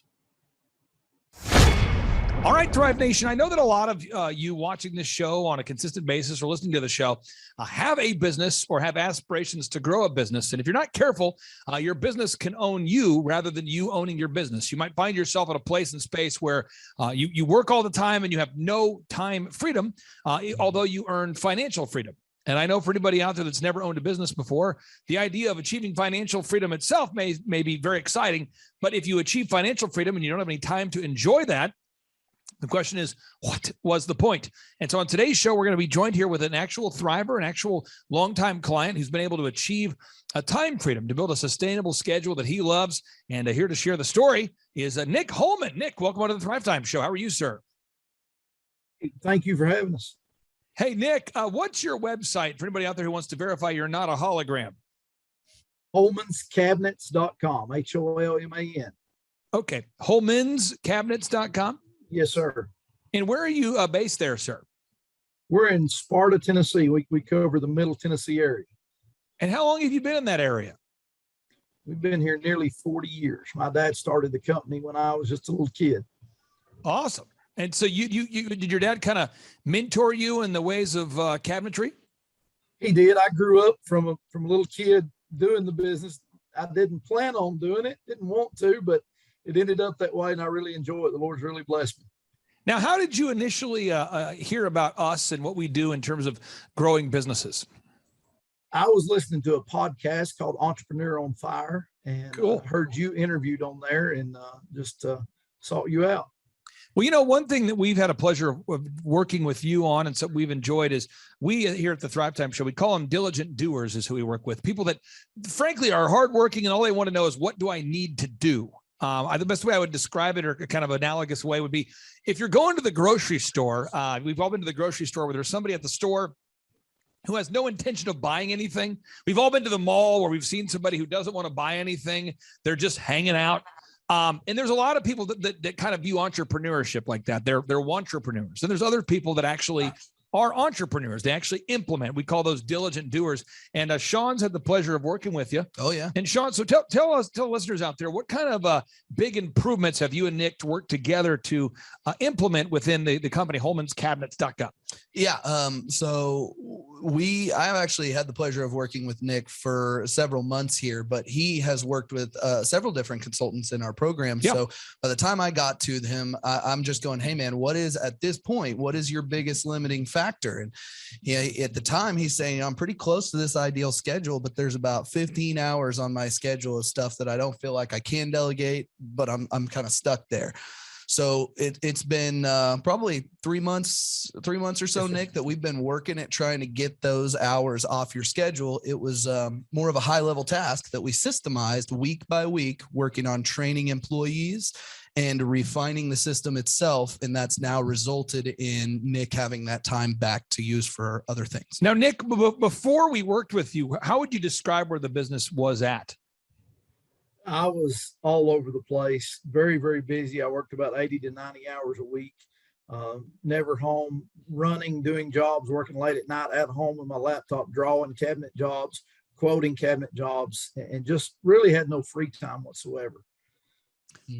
And so now how would you describe your schedule versus how it was then? A little bit laid back. I've even found myself bored a time or two, and that doesn't last long. I've always can find something to do, but I'm looking at other business ventures, which I'm into different things and excited about that, and have a little bit more time with my family. Of course, I love that free time. I've got 4 children the Lord's blessed me with, and some time to do ministry work that God's allowed me to do. And all of this is because of my Lord and Savior, Jesus Christ. But I just thank y'all for the time that I've gotten back to be able to do that. And it just frees up so much time, the time freedom. I don't nearly need it financially, but the time is invaluable.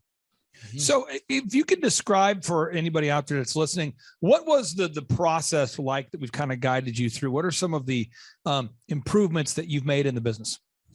Well, the first thing y'all did, of course, was the website, and you started encouraging me to get Google reviews. We're the highest rated cabinet shop in the state of Tennessee now. Come on now.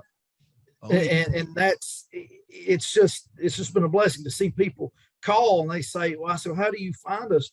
Well, we seen your reviews. They're just unbelievable. The video reviews. And then also me training, I guess the last few months is hiring and training new people. I did not think that I could ever get anyone to replace a lot of what I was doing in measuring and learning all the different options of cabinets, appliances, the different ins and outs on different houses, different ins and outs of different cabinet options, with whether it was custom or prefab or semi-custom, all of those different things.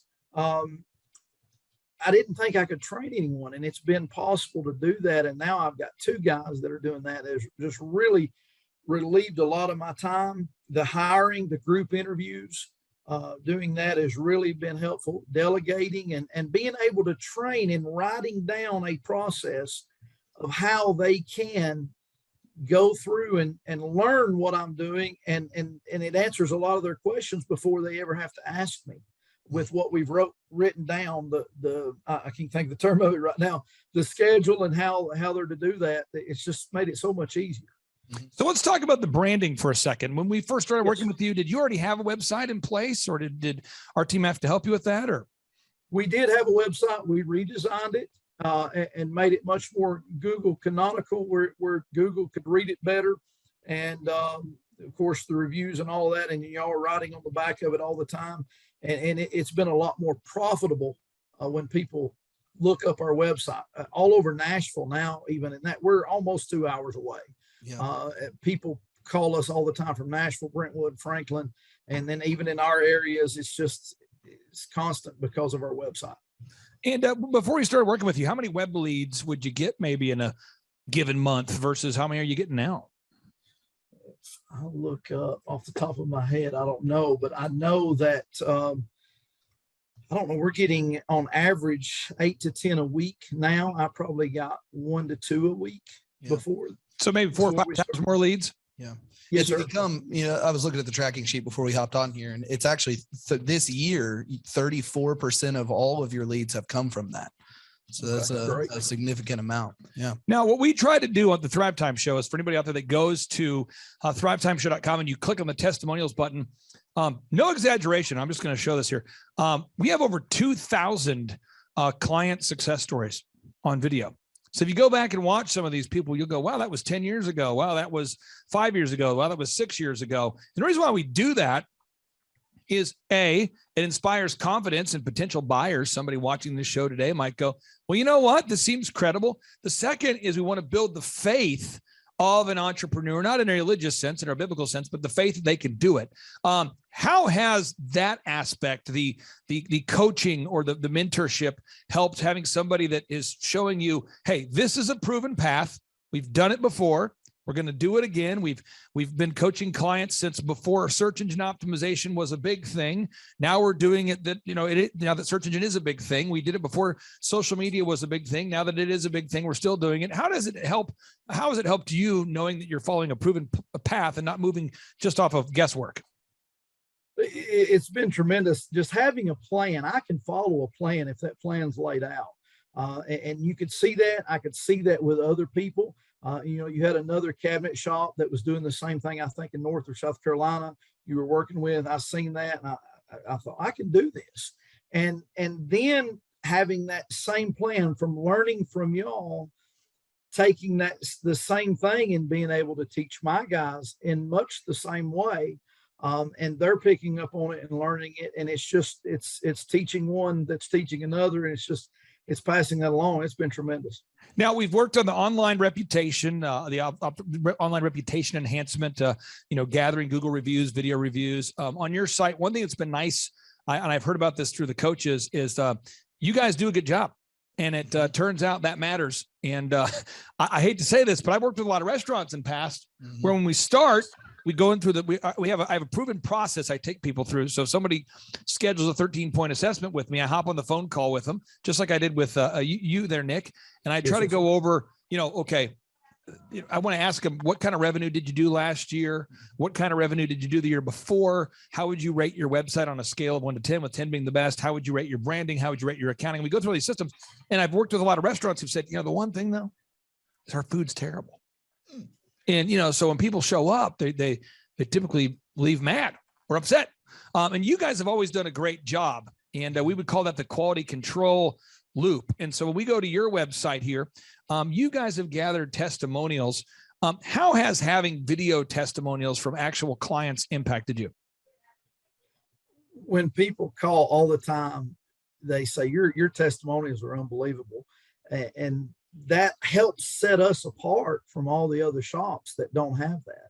And I'm friends with a lot of the other shop owners, and we do 10 times more than most shops around us. Yep. I think it's due to the reviews. It's due to the testimonials. They can look us up and see that we're credible.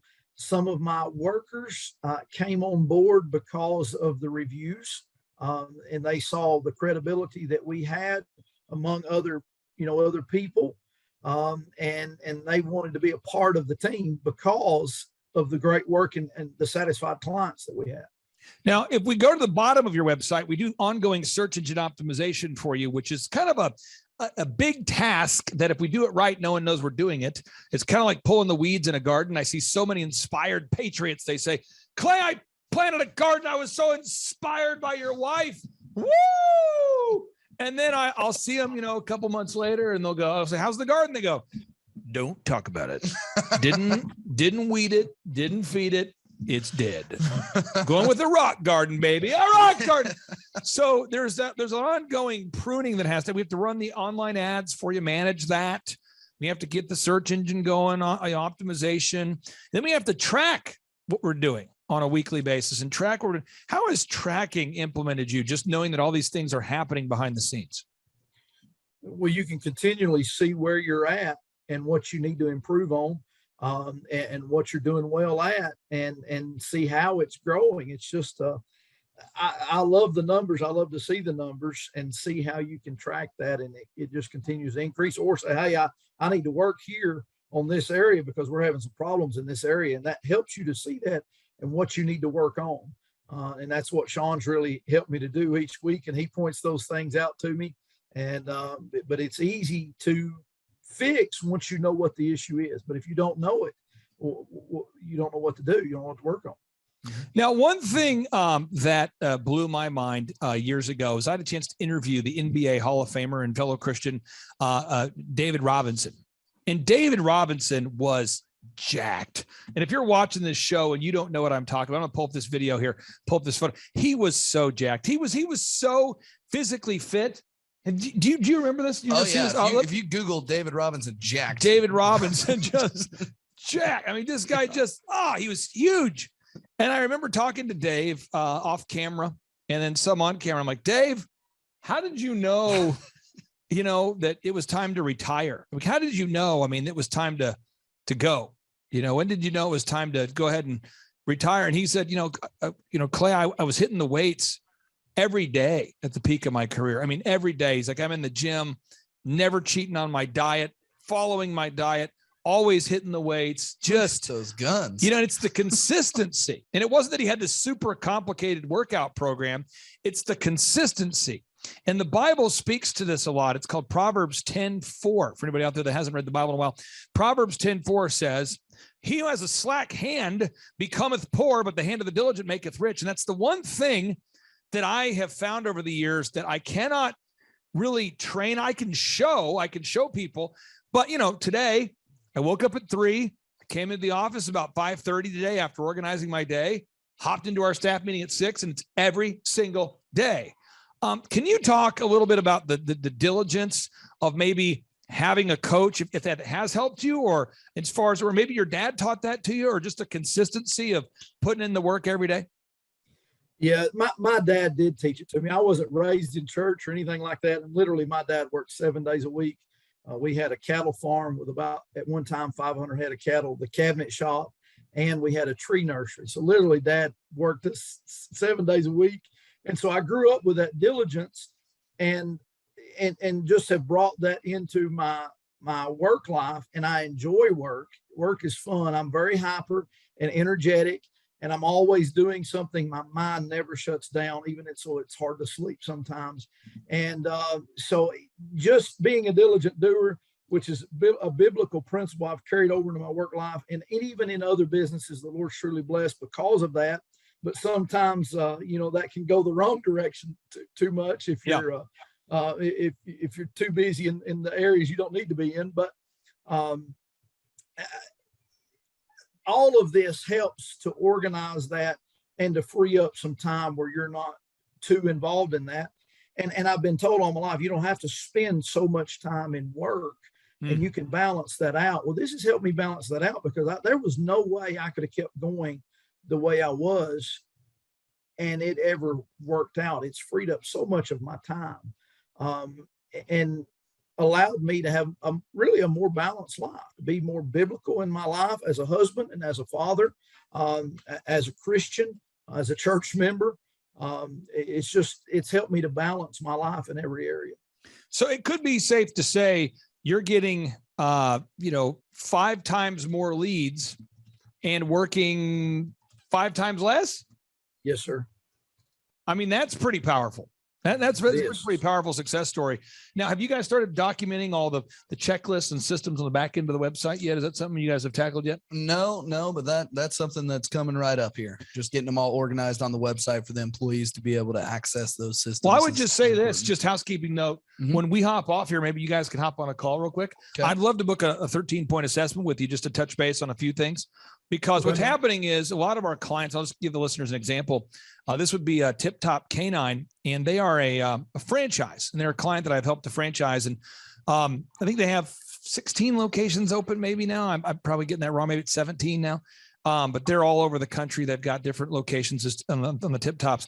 And one of the things that has to happen is as the company begins to grow, it's, we have to come up with a system to organize the systems. To organize all the documents so that everybody can find them.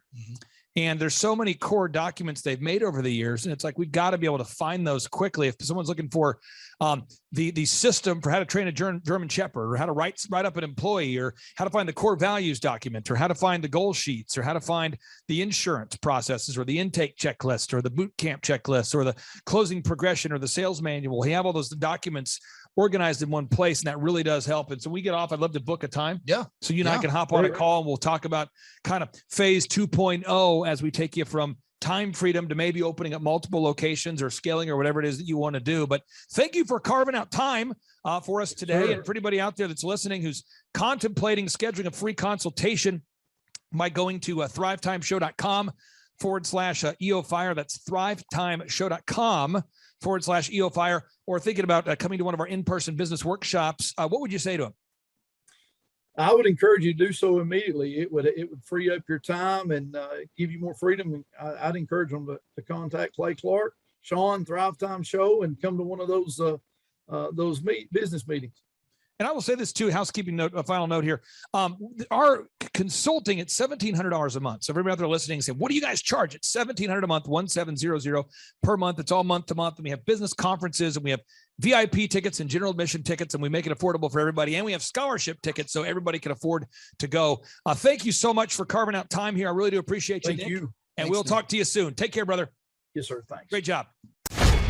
You have questions? America's #1 business coach has answers. It's your Broda from Minnesota. Here's another edition of Ask Clay Anything on the Thrivetime Business Coach Radio Show.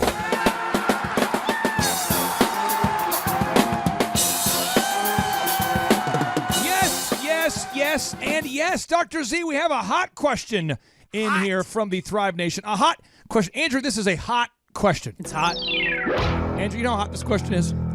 Pretty darn hot. Oh, yeah. There we go. Step into the business coach saunas. That's right. Okay, no, here's the question. The question, why it was hot in here. The question from the Thriver was, how do you deal with a terrible, horrible, no good, very bad day? And how often do you guys have these? So We're going to go around the horn. We have Paul Hood, a CPA with thousands of clients on the show. We've got Dr. Z here on the show.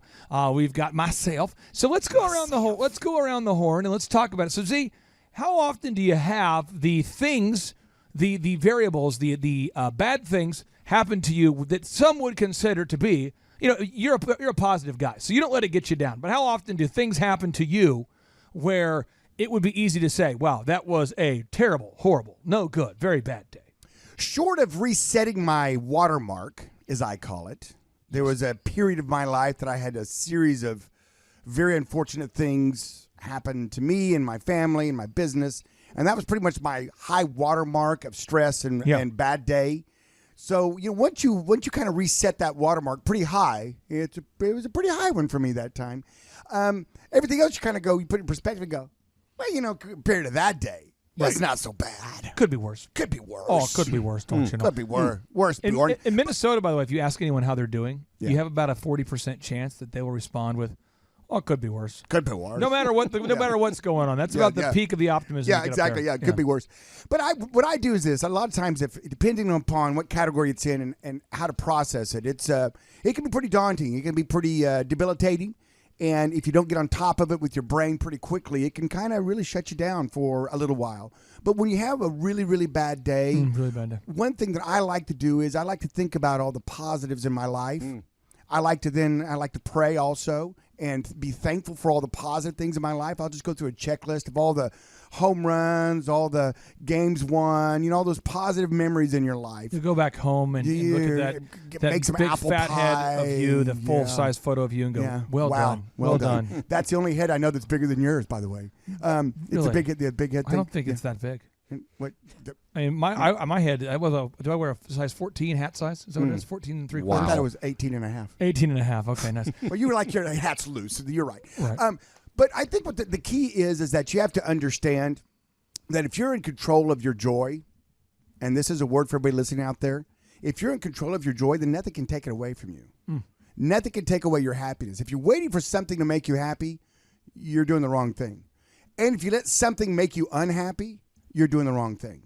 So you need to be in control of your joy. You need to be in control. If it's a bad day, how are you going to fix it? Is there a problem that needs to be fixed? Or is it just a bad day? But if there's a problem that needs to be fixed, then I go into problem-solving mode. Step 1, what do I need to do? Step 2, what do I need to do? Step 3, what do I need to do? Oh, and by the way, I'm really thankful because I've got, 3 healthy children. I'm really thankful that I've got, all these things I'm thankful for. I'd like to get Paul's take on this because, Paul, you manage a team of employees. Yes, sir. And your core team at your 3 offices, how many people approximately are we talking about? Between the 3 offices, that because you have other offices and locations, you're always expanding, but maybe between Bartlesville, Tulsa, Claremore, how many people are we talking about? Well, we have a total of probably about 40 employees, but my key group is probably 12 or so. So let's think about our 12. Let's think about your 12. So you think about your core 12.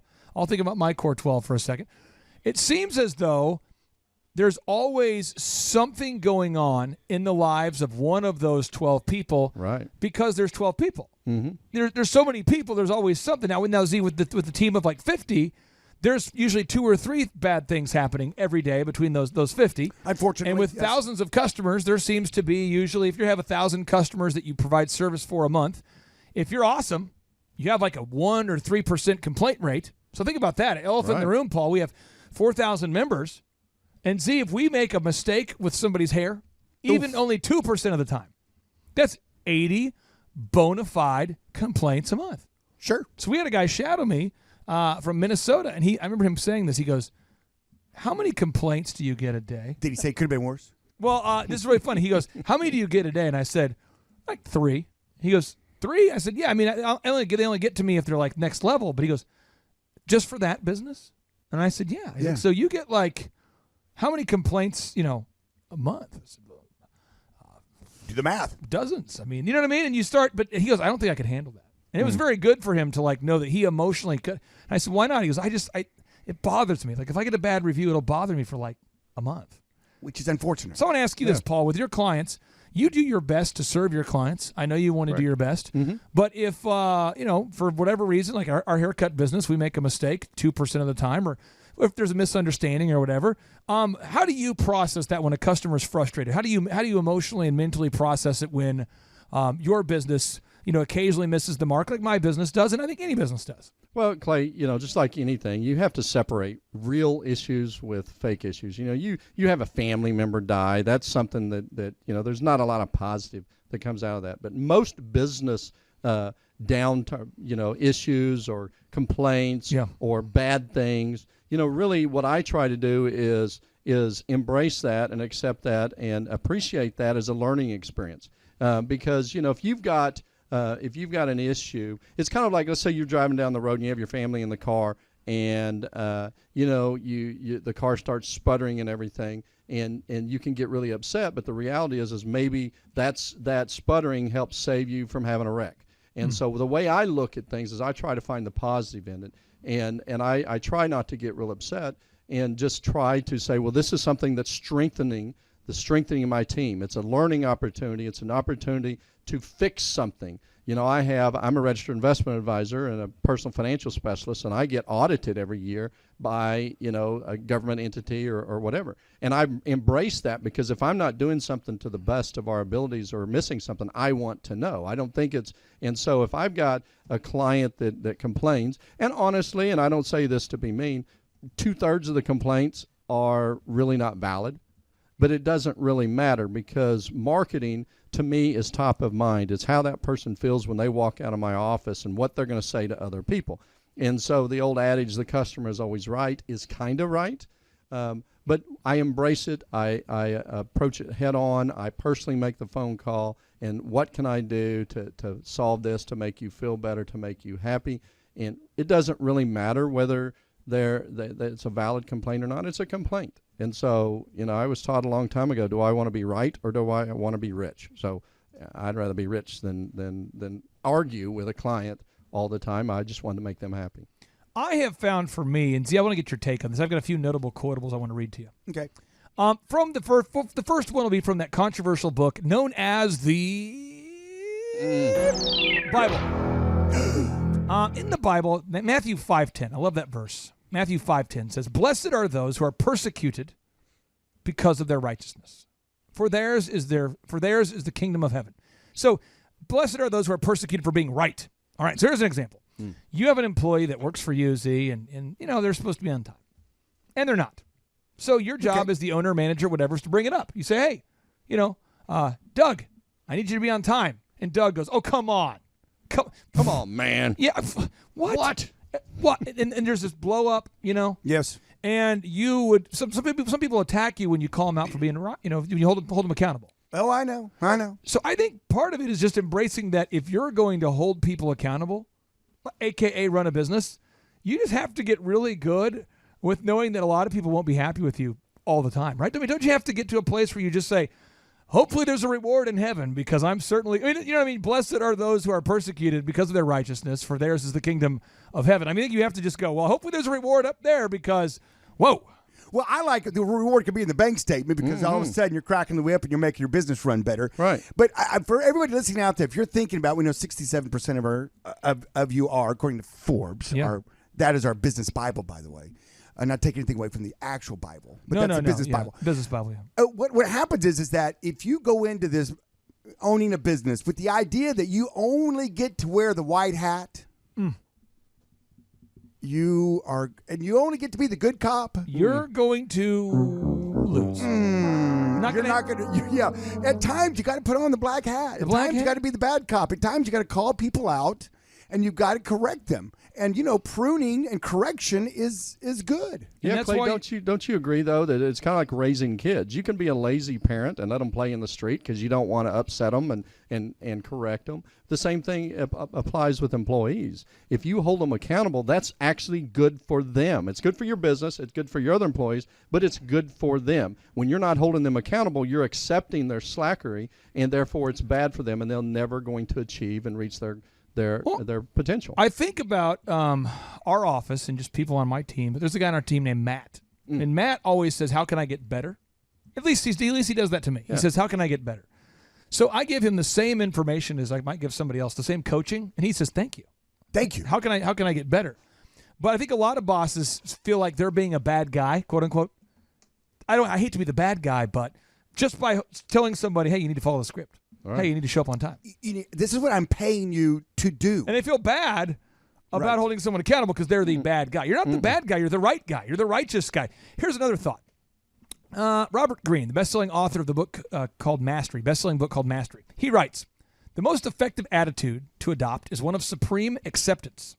The world is full of people with different characters and temperaments. Some people have really dark qualities that are especially pronounced. You cannot change such people at their core, but you must merely avoid becoming their victim. Do you agree with that, Z? Absolutely. People change seldom. It's one of my core things. And if they're a bad apple, they're typically going to be a bad apple. And instead of sitting there worrying about trying to life coach them into being a good apple, just get them out of your space. The quote that Z gave me years ago was so good. I love this quote. I'm going to high five you. This would set me free. Okay, high five. This is a good quote. High five. You said to me, Clay, unless you're a life coach, don't life coach him. And I was going, Whoa. Because that's where I was at for a long time as a young man. I kept trying to fix everybody.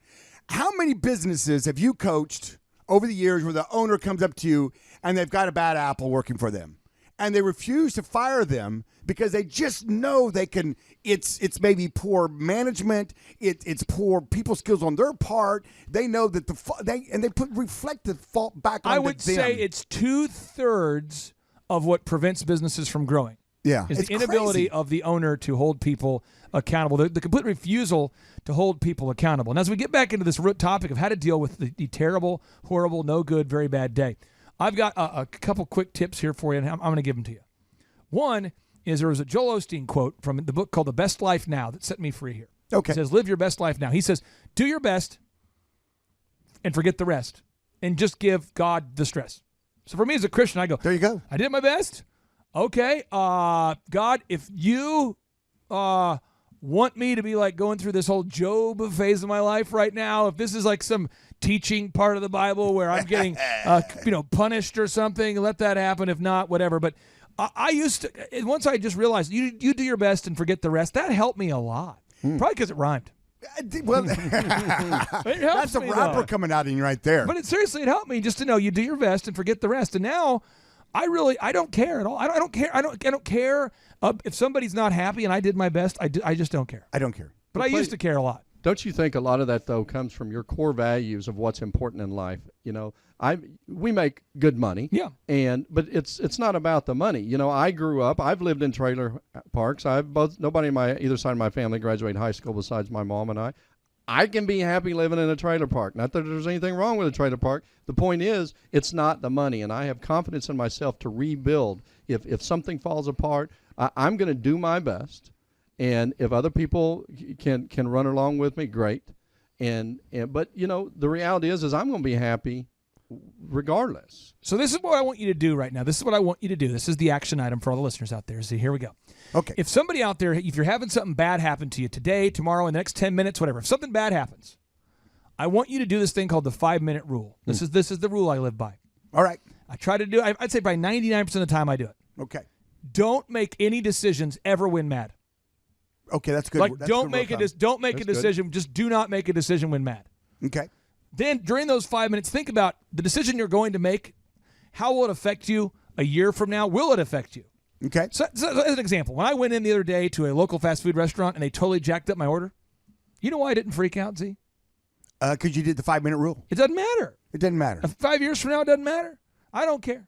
The other day I was in a parking lot at Atwood's, and a guy cut me off. You spent a lot of time at Atwood's. Well, a guy cut me off with the big monster truck wheel thing, and he gives me the stink eye. And I get out of my car, and he's like following me into the store with the stink eye. You know why I didn't say anything to him? Because it doesn't matter. It's a 5-minute rule. Big monster truck. I'm not gonna make a decision while I'm mad. I don't want to get beat up in the parking lot of Atwood's so that I can right go the give wrongs. me that shovel I was telling you about. So next time you get upset, take 5 minutes. Think about that. If it's a bigger decision, if it's a big purchase, don't go buy things when you're angry. Just don't take big action when you're angry. I promise your life will be better if you have more of a long-term perspective to everything. And that is how you deal with a no good, terrible day. That's if you're out there today and you're having something bad in your life, don't make it worse by making immediate action while angry. Don't make it worse. Yeah, when you find yourself in a hole. You know what they say. See a broad to get that booty yak 'em, leg her down or smack 'em, yak 'em. stop the digging. And now, without any further ado, we like to end each and every show with a boom. So here we go. 3, 2, 1, boom.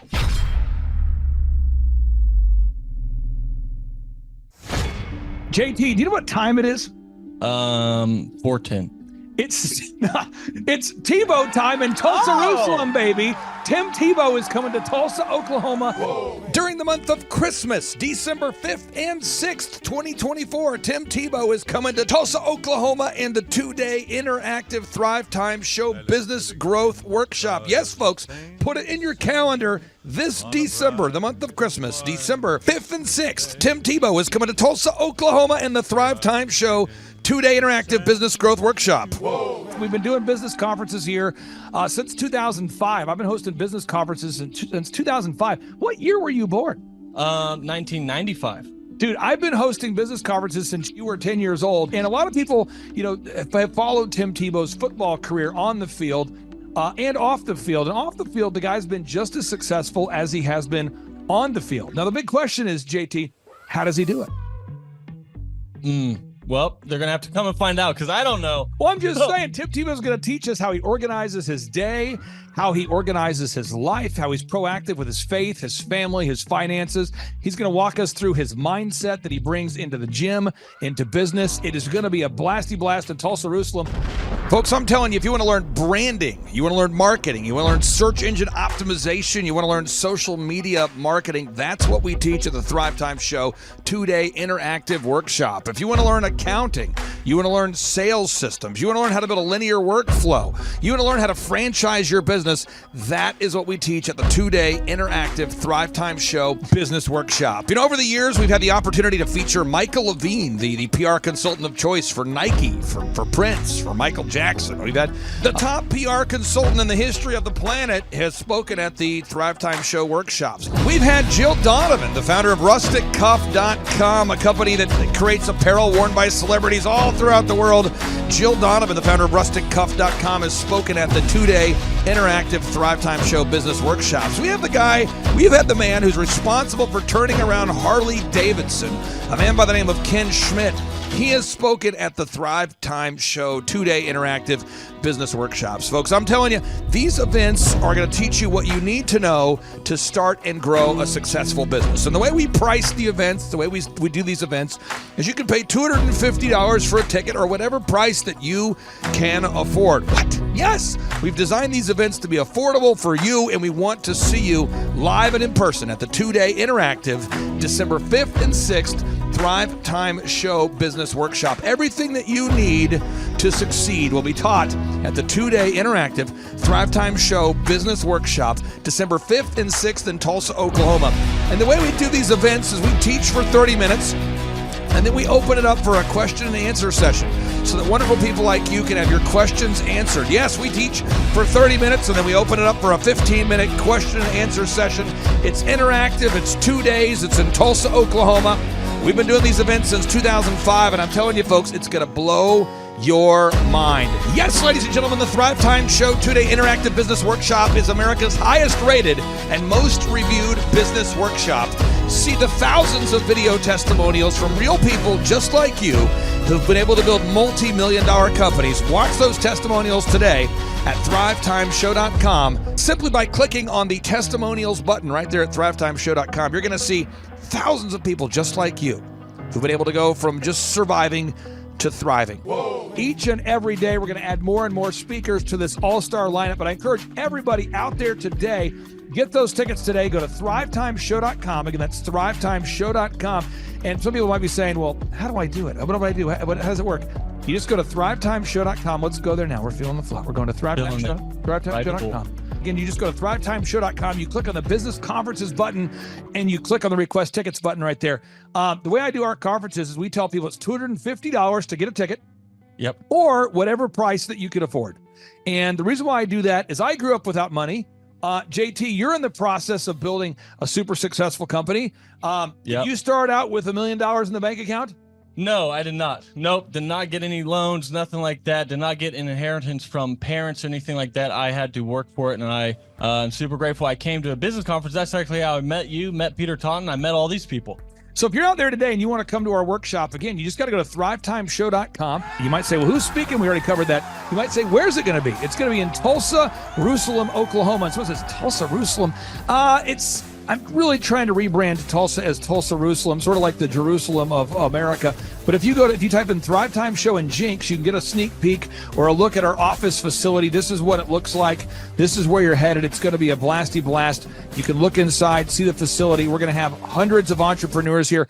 It is going to be packed. Now, for this particular event, folks, the seating is always limited because my facility isn't a limitless convention center. You're coming to my actual home office, and so it's going to be packed. Who? You're going to come. Who? You? I'm talking to you. You can just get your tickets right now at thrivetimeshow.com. And again, you can name your price. We tell people it's $250 or whatever price you can afford. And we do have some select VIP tickets, which gives you an access to meet some of the speakers and those sorts of things. And those tickets are $500. It's a 2-day interactive business workshop, over 20 hours of business training. We're going to give you a copy of my newest book, The Millionaire's Guide to Becoming Sustainably Rich. You're going to leave with a workbook. You're going to leave with everything you need to know to start and grow a super successful company. It's practical, it's actionable, and it's Tebow time right here in Tulsa, Jerusalem. Get those tickets today at thrivetimeshow.com. Again, that's thrivetimeshow.com. Hello, I'm Michael Levine, and I'm talking to you right now from the center of Hollywood, California, where I have represented over the last 35 years 58 Academy Award winners, 34 Grammy Award winners, 43 New York Times bestsellers. I've represented a lot of major stars, and I've worked with a lot of major companies. And I think I've learned a few things about what makes them work and what makes them not work. Now, why would a man living in Hollywood, California, in the beautiful sunny weather of LA, come to Tulsa? Because last year I did it, and it was damn exciting. Clay Clark has put together an exceptional presentation, really life-changing, and I'm looking forward to seeing you then. I'm Michael Levine. I'll see you in Tulsa. Thrivetime Show 2-day interactive business workshops are the world's highest rated and most reviewed business workshops because we teach you what you need to know to grow. You can learn the proven 13-point business systems that Dr. Zellner and I have used over and over to start and grow successful companies. I mean, we get into the specific steps on what you need to do to optimize your website. We're going to teach you how to fix your conversion rate. We're going to teach you how to do a social media marketing campaign that works. How do you raise capital? How do you get a small business loan? We teach you everything you need to know here during a 2-day, 15-hour workshop. It's all here for you. You work every day in your business, but for 2 days you can escape and work on your business and build these proven systems so now you can have a successful company that will produce both the time freedom and the financial freedom that you deserve. You're going to leave energized, motivated, but you're also going to leave empowered. The reason why I've built these workshops is because as an entrepreneur, I always wish that I had this. And because there wasn't anything like this, I would go to these motivational seminars, no money down, real estate, Ponzi scheme, get motivated seminars, and they would never teach me anything. It was like you went there and you paid for the big chocolate Easter bunny, but inside of it, it was a hollow nothingness. And I wanted the knowledge, and they're like, oh, but we'll teach you the knowledge after our next workshop. And the great thing is we have nothing to upsell. At every workshop, we teach you what you need to know. There's no one in the back of the room trying to sell you some next big get-rich-quick, walk-on-hot coals product. It's literally, we teach you the brass tacks, the specific stuff that you need to know to learn how to start and grow a business. And I encourage you to not believe what I'm saying, but I want you to Google the Z66 auto auction. I want you to Google elephant in the room. Look at Robert Zellner and Associates. Look them up and say, are they successful because they're geniuses, or are they successful because they have a proven system? When you do that research, you will discover that the same systems that we use in our own business can be used in your business. Come to Tulsa, book a ticket, and I guarantee you it's going to be the best business workshop ever, and we'll even give you your money back if you don't love it. We've built this facility for you, and we're excited to see you. And now you may be thinking, what does it actually cost to attend an in-person 2-day interactive Thrivetime Show business workshop? Well, good news. The tickets are $250 or whatever price that you can afford. What? Yes, they're $250 or whatever price you can afford. I grew up without money, and I know what it's like to live without money. So if you're out there today and you want to attend our in-person 2-day interactive business workshop, all you got to do is go to thrivetimeshow.com to request those tickets. And if you can't afford $250, we have scholarship pricing available to make it affordable for you. I learned at the Academy in Kings Point in New York. Acta non verba. Watch what a person does, not what they say. Whoa. Good morning, good morning, good morning. Robert Kiyosaki, the Rich Dad Radio Show. Today I'm broadcasting from Phoenix, Arizona, not Scottsdale, Arizona. They're close, but they're completely different worlds. And we have a special guest today. Definition of intelligence is if you agree with me, you're intelligent. And so this gentleman is very intelligent. I've done this show before also, but very seldom do you find somebody who lines up on all counts. And it's a Mr. Clay Clark. He's a friend of a good friend, Eric Trump. But we're also talking about money, bricks, and how screwed up the world can get in a few and a half hour. So Clay Clark is a very intelligent man, and there's so many ways we could take this thing.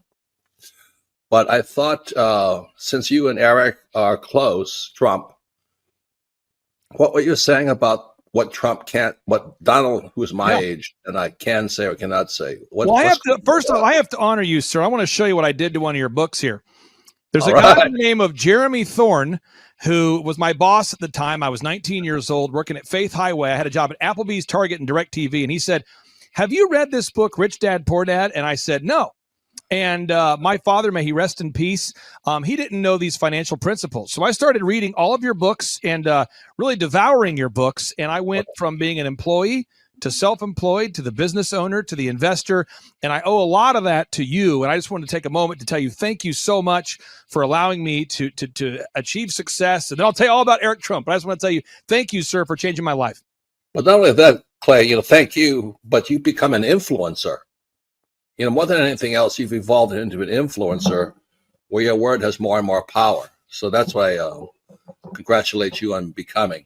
Because as you know, there's a lot of fake influencers out there, too, or bad influencers. Yeah. So anyway, I'm glad you and I agree so much. And thanks for reading my books. Yeah. That's the greatest thrill for me today. Not a thrill, but recognition is when people, young men especially, come up and say, "I read your book, changed my life. I'm doing this, I'm doing this, I'm doing this." I learned at the Academy in Kings Point in New York. Acta non verba. Watch what a person does, not what they say. Whoa.